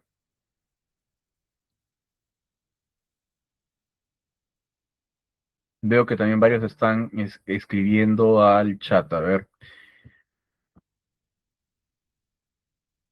James dice, ¿no afectaría la sustentación de ocupación precaria? No, los bienes del Estado no prescriben.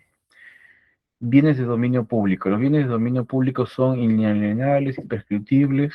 Uso de tesoro. Ya, muy bien, Sebastián.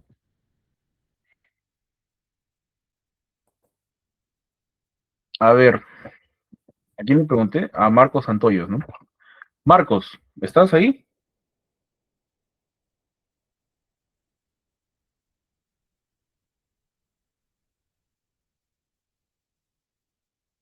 Bueno, a ver.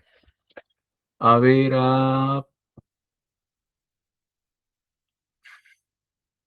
uy, creo que se están desconectando. Voy a preguntar a alguien y desaparece su nombre. A ver, Ashley. Ashley Lizama, me parece.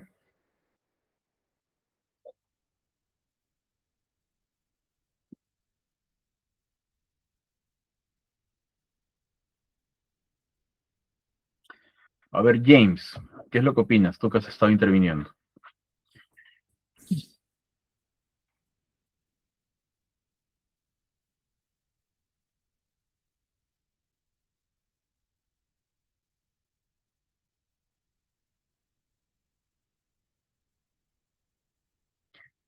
¿Me escuchan?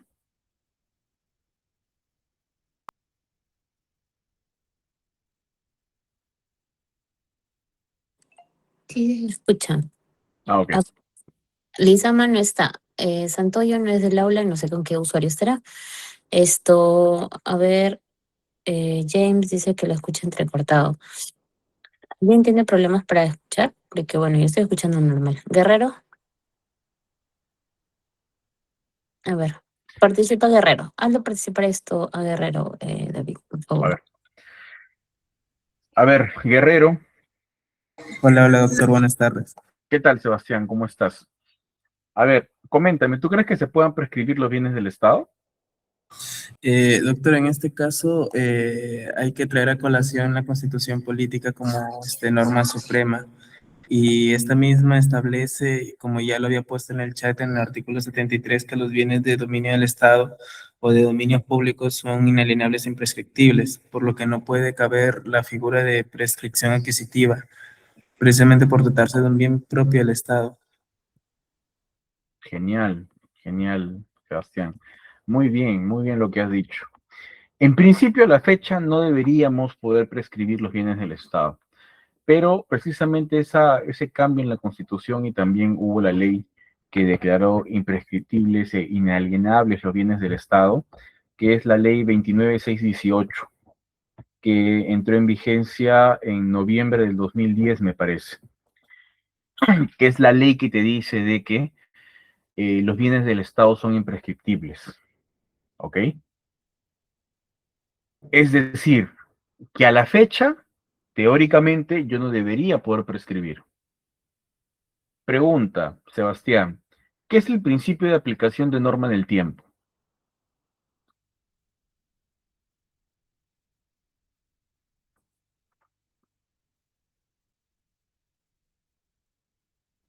Por ejemplo, si esa norma entró en vigencia en el 2010 y si yo configuré la prescripción adquisitiva en el 2009, es decir, cumplí mis 10 años en el 2009 y ejercí mi posesión de manera continua, pacífica, pública y como propietario, ¿esa norma me abarcaría a mí? ¿Sería aplicable hacia mí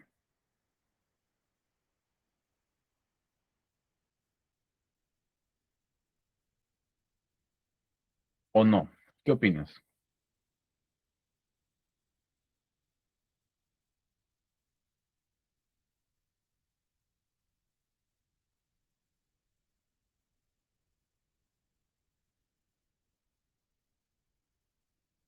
O no sé, quizás alguien más que se anime. Disculpe, sí, no se puede porque la ley no es retroactiva. Ok, si la ley no es retroactiva y yo he cumplido todos los requisitos para la prescripción en el 2009 y la ley recién entró en vigencia en el 2010, ¿podría prescribir o no? O sea, yo configuré los supuestos de la prescripción juliana cuando sí era permitido y no había impedimento legal para prescribir los bienes del Estado. Sí podría en ese caso porque ya, o sea, él ya cumplió con los requisitos para la protección adquisitiva antes de que la ley saliera. Muy bien, Juliana, muy bien. Entonces, sí podría prescribir siempre y cuando yo haya configurado los requisitos de la prescripción, sobre todo el tiempo, hasta antes de la entrada en vigencia de la norma. Ahora, si la norma me decía 10 años y en el año apenas entró en vigencia, yo iba 9 años, ¿podría prescribir? La respuesta es que no. Porque así solamente me haya faltado un mes, me haya faltado un año o me haya faltado un día, la norma ya me abarca, ya me come el plazo prescriptorio y ya no podría. Sí o sí, mi plazo de 10 años, y si tengo justo título, que ya les voy a explicar en qué consiste el justo título, ha sido hasta antes de la entrada en vigencia, podría prescribir. Pero si el plazo es interrumpido por la entrada en vigencia de la norma, ya no podría. ¿Y esto por qué se los digo? Porque pasa también en la práctica, chicos, que a la fecha vienen gente que viene viviendo en sus casas, y sobre todo esto más se da a nivel de, en la sierra. Mi familia es de la sierra, por ejemplo, mi familia es de Cusco. Vienen viviendo en bienes que han invadido, por ejemplo, que eran bienes públicos, ¿no? hace más de 50 años. Y muchas veces preguntan y dicen, ahora me está llegando una demanda de desalojo del Estado, o el Estado ahora quiere hacer acá una carretera y demás supuestos que ustedes imaginarán. Pregunta, una de las posibles soluciones que ustedes les podrían dar es la prescripción adquisitiva de dominio. Sí, porque si vienen ejerciendo la posesión de manera continua, pacífica, pública y como propietario, hasta antes del 2010, que muchas de esas personas vienen ejerciendo pues desde 1980, 1950, o sus papás incluso, sus abuelos, y tienen esos medios probatorios, podrían a la fecha, al día de hoy, demandar la prescripción, pero ustedes no van a decir, recién hemos configurado los 10 años hoy día. No. Ustedes ahí en esa demanda de prescripción lo que deben decir es, hemos configurado o se ha configurado la prescripción o se ha ganado el bien por prescripción hasta antes de la entrada de vigencia de la norma. Entonces, la pregunta que me contestó de manera correcta Guerrero, Sebastián Guerrero, es correcta y va a depender. Es decir, si al día de hoy yo ejercí a partir del 2011 la posesión de un bien público, se supone que al 2021 ya cumplí los 10 años. Pero como es un bien del Estado, y entra a tallar lo que él dijo de manera correcta, no podría prescribirlo.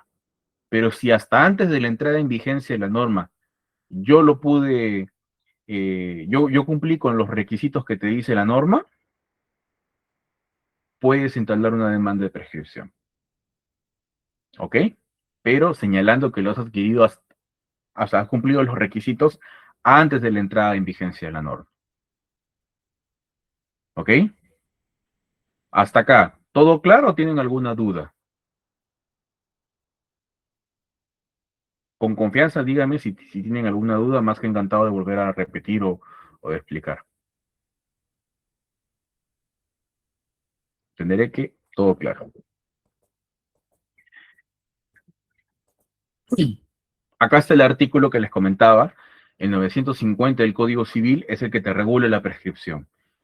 Te dice, la propiedad de un inmueble se adquiere por prescripción mediante posesión continua, pacífica, pública y como propietario, 4 elementos de la posesión, durante 10 años, plazo 10 años. Y se adquiere a los 5 años, mitad de tiempo, cuando media justo título y buena fe. Y para bienes muebles, se requiere la posesión continua, pacífica, pública y como propietario durante 2 años si hay buena fe y por 4 si no lo hay. Lo mismo, solamente que el tiempo es más corto para bienes muebles. Es muy poco usual que exista prescripción adquisitiva de muebles, pero sí hay algunos casos que se han dado. Pero el pan de cada día es los bienes inmuebles. ¿Ok? Y ahora les voy a hacer la precisión a qué hace referencia o cuáles son los supuestos del segundo párrafo de este artículo. Si se dan cuenta, el código te establece 10 años. Hago un paréntesis, en el Código Civil del 36, me parece, el plazo para prescribir era de 30 años. Cuando se entró en vigencia el nuevo Código Civil, una de esas novedades era el plazo de 10 años.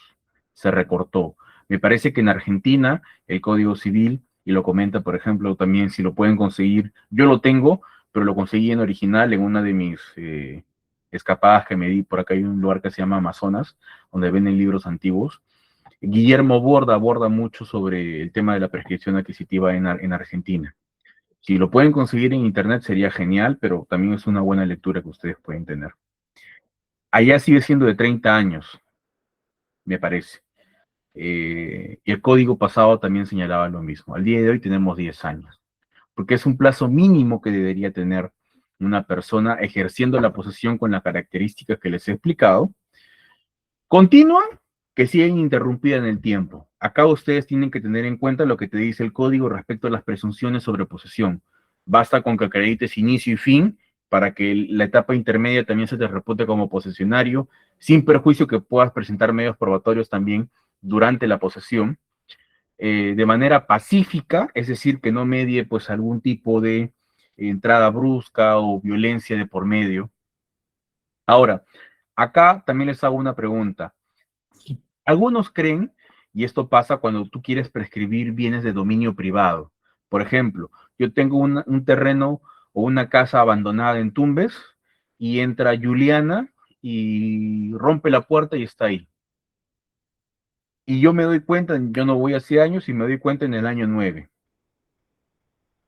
Yo le mando una carta notarial a Juliana y le digo, Juliana, con la presente carta notarial, te pido por favor que me restituyas el inmueble de mi propiedad.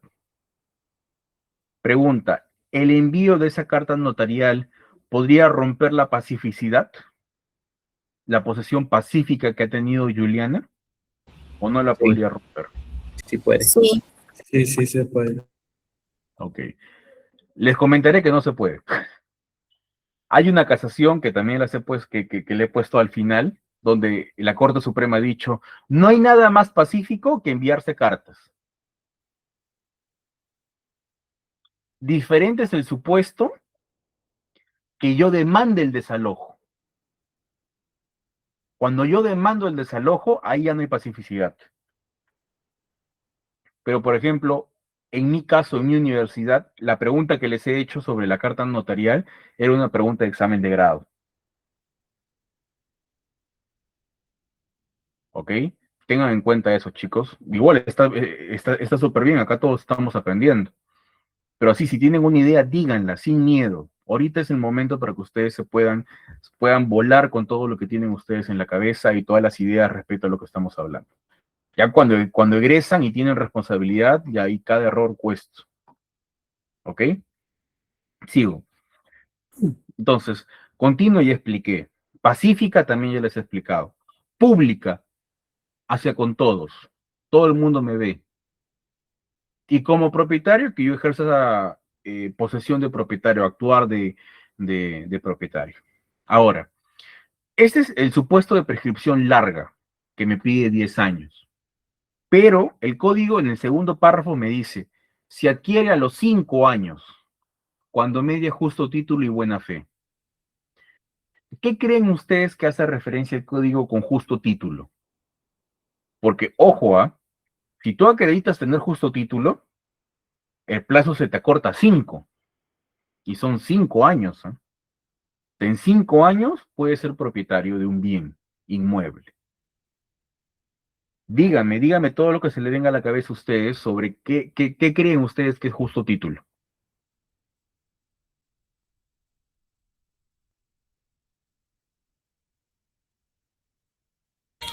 Pero si existiría justo título, ¿ya no sería propietario? Ya, ese es un punto muy interesante, que ahorita lo voy a tocar, que me parece genial lo que has dicho, Tatiana. Ahorita lo toco, pero ahorita déjenme ejemplos sobre qué creen ustedes que es justo título. Ejemplos. A ver, Sebastián. ¿Podría ser una compraventa? Emily, muy bien, una compra-venta puede ser uno. ¿Qué más? Sebastián, a ver.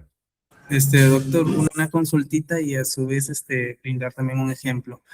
Un Dime. ejemplo podría ser la constancia de posesión o el certificado de Ya. posesión. Y recientemente, hace unos días, estuve discutiendo con una compañera de Lima sobre el tema de el certificado morador. No sé si lo habrá escuchado. Sí, Que claro. es alguien que la brinda en un centro poblado, se brinda por el presidente o el teniente gobernador de ese centro poblado. Pero Y ojo, en los dos supuestos que tú me has dado, Sebastián, el propio nombre que lo dice es posesión. ¿Ok? Posesión. Y ahora la pregunta que te hago, que está súper bien los ejemplos que me has dado, es, ¿la posesión cómo lo vinculas con el justo título? ¿Cuál es ese nexo que tienen? Para ti, ¿no? existe una vinculación de la persona con el predio. Ya. Al ok. poseerlo, esta persona tiene este justo título hace de que tenga cierto reconocimiento de esa posesión. y que esta persona como tal vive ahí, por lo que hay una vinculación entre el predio como tal y la persona que ejerce la posesión. Ok, ya, genial. Ahorita también lo voy a absolver. ¿Alguien más? ¿Alguien más algún ejemplo? Ya ha hablado Emily, ha hablado Tatiana también con un punto que me parece importante que ahora lo voy a aclarar. Sebastián también ha dicho dos ejemplos que se dan muchas veces en la práctica. Yo he visto en defensa de los propietarios muchas veces que se quiere acreditar prescripción adquisitiva, y ahorita voy a decir si es viable o no es viable, con constancias de posesión o con certificados de moradores también. Ahorita lo voy a abordar. ¿Alguien más? ¿Alguna idea que se les ocurre quizás para que se quiten esa duda también? Y también cuando tengan alguna consulta, ustedes saben que sus primeros clientes van a ser sus familiares. Nunca va a faltar, aló hijito, tengo una consulta, ¿no? Primito, una consulta. Amigo, una consulta. Esos son sus primeros clientes, cóbrenle. A mí una vez un primo a mí me dijo, primo, que sí, que esto, que el otro, que un contrato. Le pasé el presupuesto. Hasta el día de hoy nunca más me ha hablado. Para que vean. Sí, y eso pasa, ¿eh? Pero ahorita suelten con todo lo que ustedes se les venga a la cabeza, chicos. Ahorita es el momento. Y Doctor, cóbrenle, disculpe, dígame. Dime, en, Kiara. en una herencia también se puede ver lo que es el justo título. Ya, eso es un supuesto muy interesante. A ver, desarrollalo más. ¿Cómo lo enfocarías desde una herencia, por ejemplo? Por ejemplo, yo recibo la herencia, ¿no? Es decir, el inmueble, no sé, testamento que supuestamente se desarrolló es válido. Ya,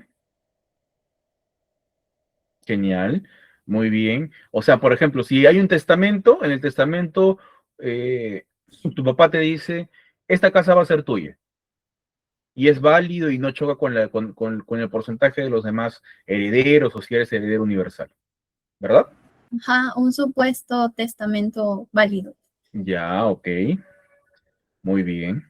A ver, voy por partes con todo lo que me han dicho. ¿Ok? A ver, estoy apuntando lo que me han dicho. Está penada.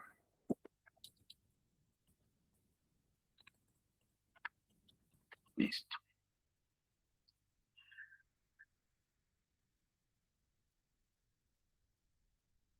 Listo, a ver. Ya está. A ver, chicos. Justo título hace referencia, y se los digo en buen cristiano, en algo que se puede entender, porque van a encontrar mil y un definiciones y que dice la Corte Suprema. En buen cristiano, para que ustedes lo puedan entender, va a ser aquel título que teóricamente justifique su posesión de manera legítima o de buena fe legítima. ¿Ok? Por ejemplo, en principio, si yo, por ejemplo, a Tatiana, que justamente tocó el tema. Tatiana era propietaria registral de un bien, ¿ok? En Tumbes. Tatiana, hacemos un contrato privado, y acá voy a engarzar con los conceptos que hemos ido al inicio, ¿ah? Celebramos un contrato privado de compra-venta. ¿Ok? Ella es la propietaria registral y celebramos un contrato privado. Pregunta, ¿el contrato privado es válido o no es válido?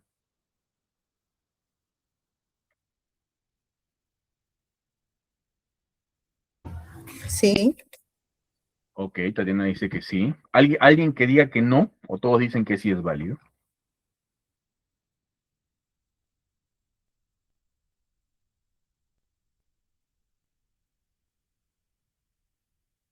Tatiana, ¿por qué sería válido?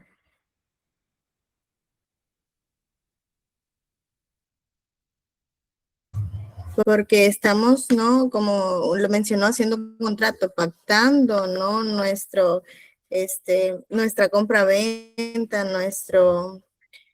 como mencionó también, lo elevamos a registros públicos, ¿no? Entonces, que ya se registra, pasa de estar a mi nombre a nombre de usted. Ok, pero en el ejemplo que yo te estoy poniendo, ¿no? Para refrescar tú eres la propietaria que aparece en registros públicos y tú y yo hacemos un contrato privado, que solamente es un documento simple donde tú me transfieres la propiedad a mí, una compra-venta privada. No llegamos a registros públicos, lo dejamos en un documento privado entre tú y yo, pero pones tu firma y tu huella digital. Como mencionamos al inicio, sistema de transferencia de propiedad derivado en bienes inmuebles. ¿Qué es lo que basta para que se transfiera la propiedad de bienes inmuebles? Bastaría solo la aprobación, o sea, el acuerdo que nosotros tenemos. Exacto. La sola obligación de enajenar. Ujú. Entonces, ahí ha habido transferencia de propiedad. Por más que no lleguemos a registros. ¿Ok?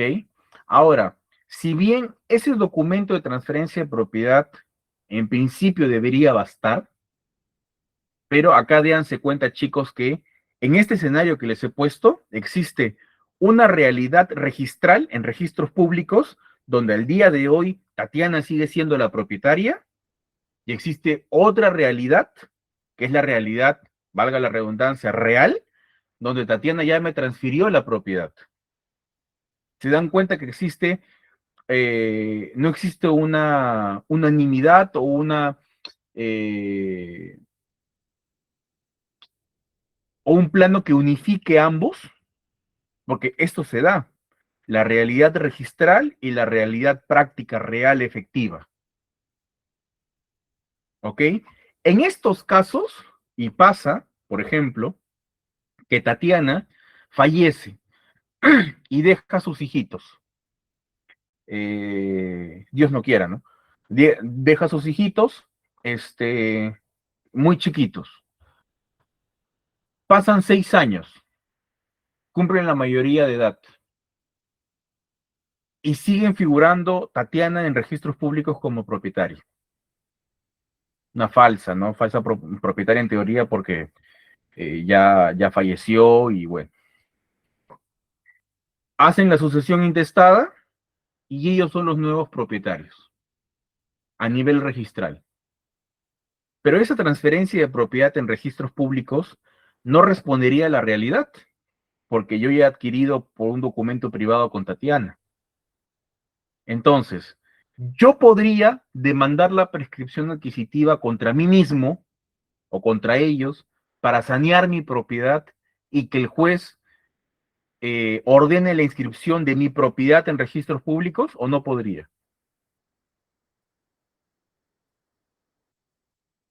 Este es el supuesto, quizás lo han escuchado, de prescripción contra tábulas, que se utiliza para sanear la propiedad de uno.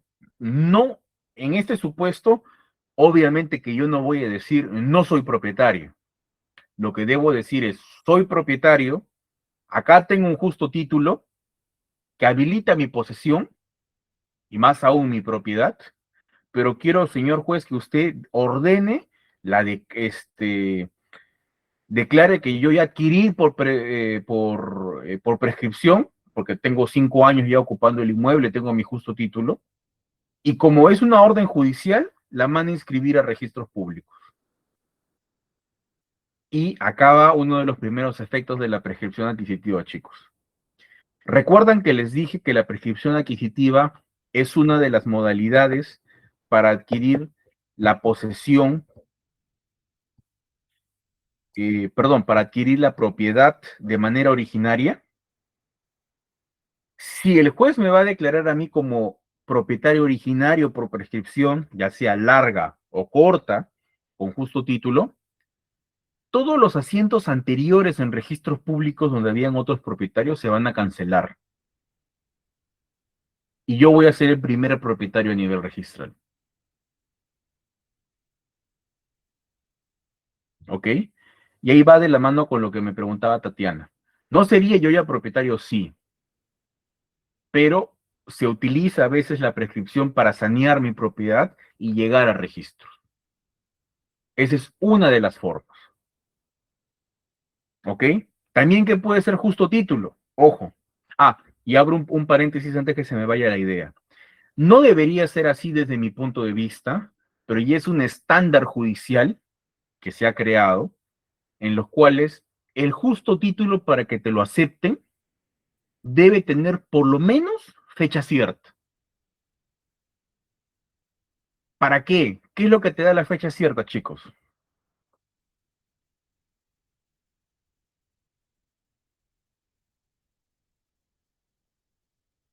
¿Mm? ¿Cuáles son los efectos de la fecha cierta o para qué sirve la fecha cierta? ¿O qué es la fecha cierta?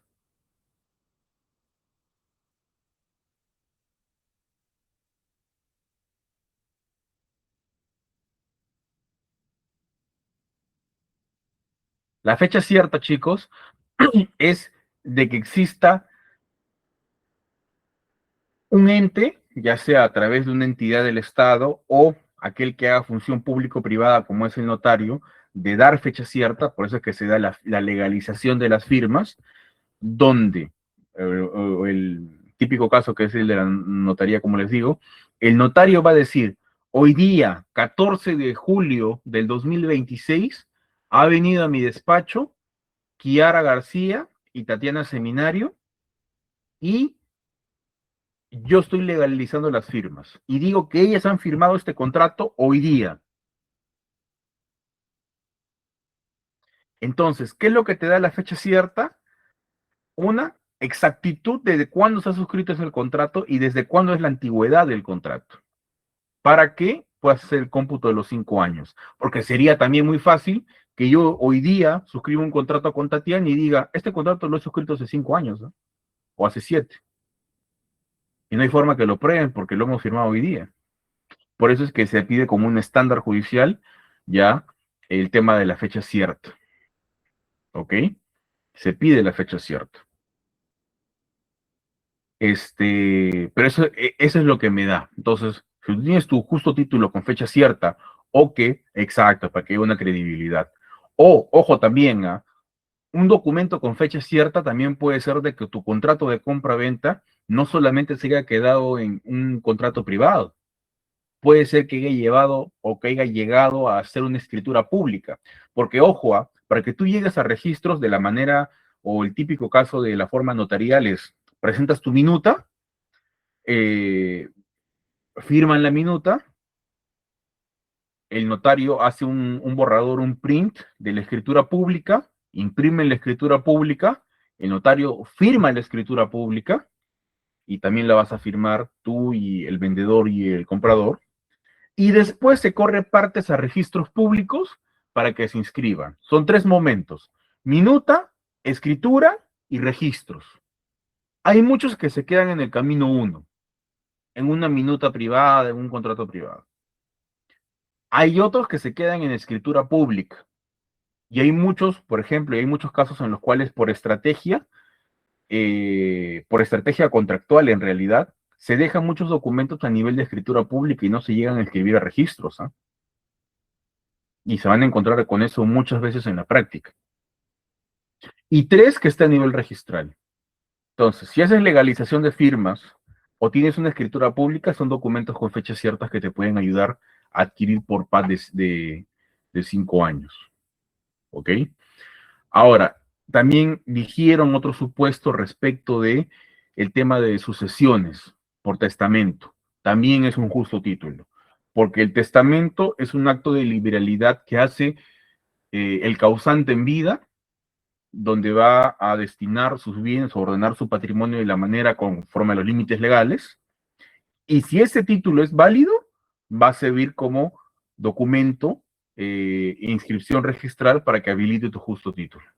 Por lo general, ahí no hay no vas a encontrar un supuesto que se dé en la práctica porque hacen un testamento, se eleva a registros públicos y en registros públicos ordenan la inscripción en cada una de las partidas de los bienes del causante y por ende a nivel registral ya se va a transferir. ¿Ok? Esa es una opción, por ejemplo.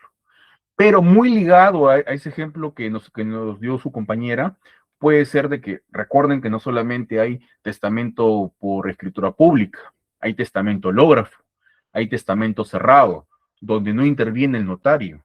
Más que nada en el hológrafo. Cuando tú haces a puño y letra tu testamento, lo pones en un sobre, falleces, y eso lo tiene que llevar un reconocimiento a nivel judicial.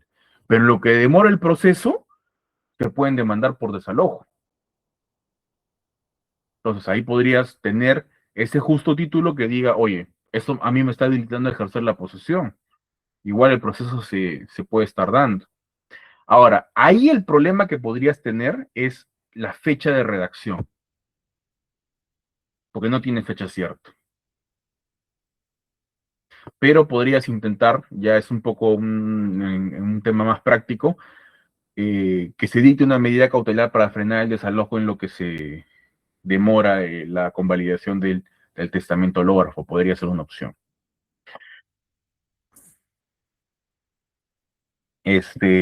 Bueno, y eso.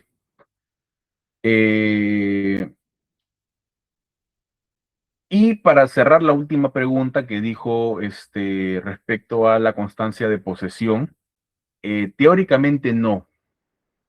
Ahora, hay un sector de la doctrina que te dice que sí, ¿no? Con el certificado de morador y todo lo demás, pero teóricamente no, porque el certificado de posesión te lo da a nivel municipal, por ejemplo, cuando simplemente constatas que has estado en posesión, más no es una justificación de la posesión. Entonces, hasta donde yo tengo conocimiento, no sirven como justo títulos que puedan acreditar propiamente. Ahora, si lo tienes en conjunto con otros documentos, genial. Pero por sí solo no podría acreditar. ¿Ok? Y básicamente sería eso los temas de prescripción. Como verán, me he quedado en la diapositiva 21 de 129. O sea, este es un tema súper extenso, pero bueno, ojalá que haya alguna otra oportunidad para volverlos a tocar y quizás ahondar. Pero lo grueso, lo esencial, ya se los he dicho, para que lo tengan en cuenta. Ya me está ganando la hora. Y nada, espero haber sido súper claro, espero no haberlos aburrido, espero que el tema les haya parecido interesante. Y nada, acá también, yo me imagino que después Sara les va a compartir. Acá les dejo también algunas casaciones para que ustedes puedan revisar, que están acá, ya para que ustedes lo puedan ver con calma. Por ejemplo, acá hay con preguntas, ¿no? Si se puede prescribir un propietario por un lapso de 10 años por PAD. Si la hermana me excluye del terreno, puedo prescribir, si se puede prescribir entre copropietarios y demás. Así que, bueno, ya para que lo puedan ustedes leer con calma y lo puedan consultar. Así que nada, chicos, muchas gracias. Gracias por escucharme. Gracias, David. Espero, chicos, que hayan podido captar las ideas principales, esenciales de este tema. Es un tema bien complicado en el sentido de que nos necesita con muchos conceptos que preceden justamente este tema, ¿no? Como David lo ha tratado de enfocar desde la base, desde el tema de la transferencia, la traditio, bienes muebles, bienes inmuebles, y en realidad pues es un tema que todavía necesita mucho más estudio. Espero que hayan podido captar los fundamentos de este tema de la prescripción. Lo tenemos que ver de manera práctica y el día jueves cualquier duda, cualquier consulta, la vamos a estar resolviendo también en las clases presenciales y juntamente pues con el inicio de la proyección y de la redacción de la demanda. Viendo de que hay muchos chicos que tienen que entrar a clase a las 6 de la tarde y ya se están movilizando a la universidad. Así que hasta aquí nos vamos a quedar con David. David me va a pasar las diapositivas, yo les voy a alcanzar y el día jueves nos vemos en clase, ¿sí? Gracias a todos, se cuidan, nos vemos el día jueves. Saludos, chao. Gracias, doctora. Hasta luego, muchas gracias. Gracias, doctora. Hasta luego.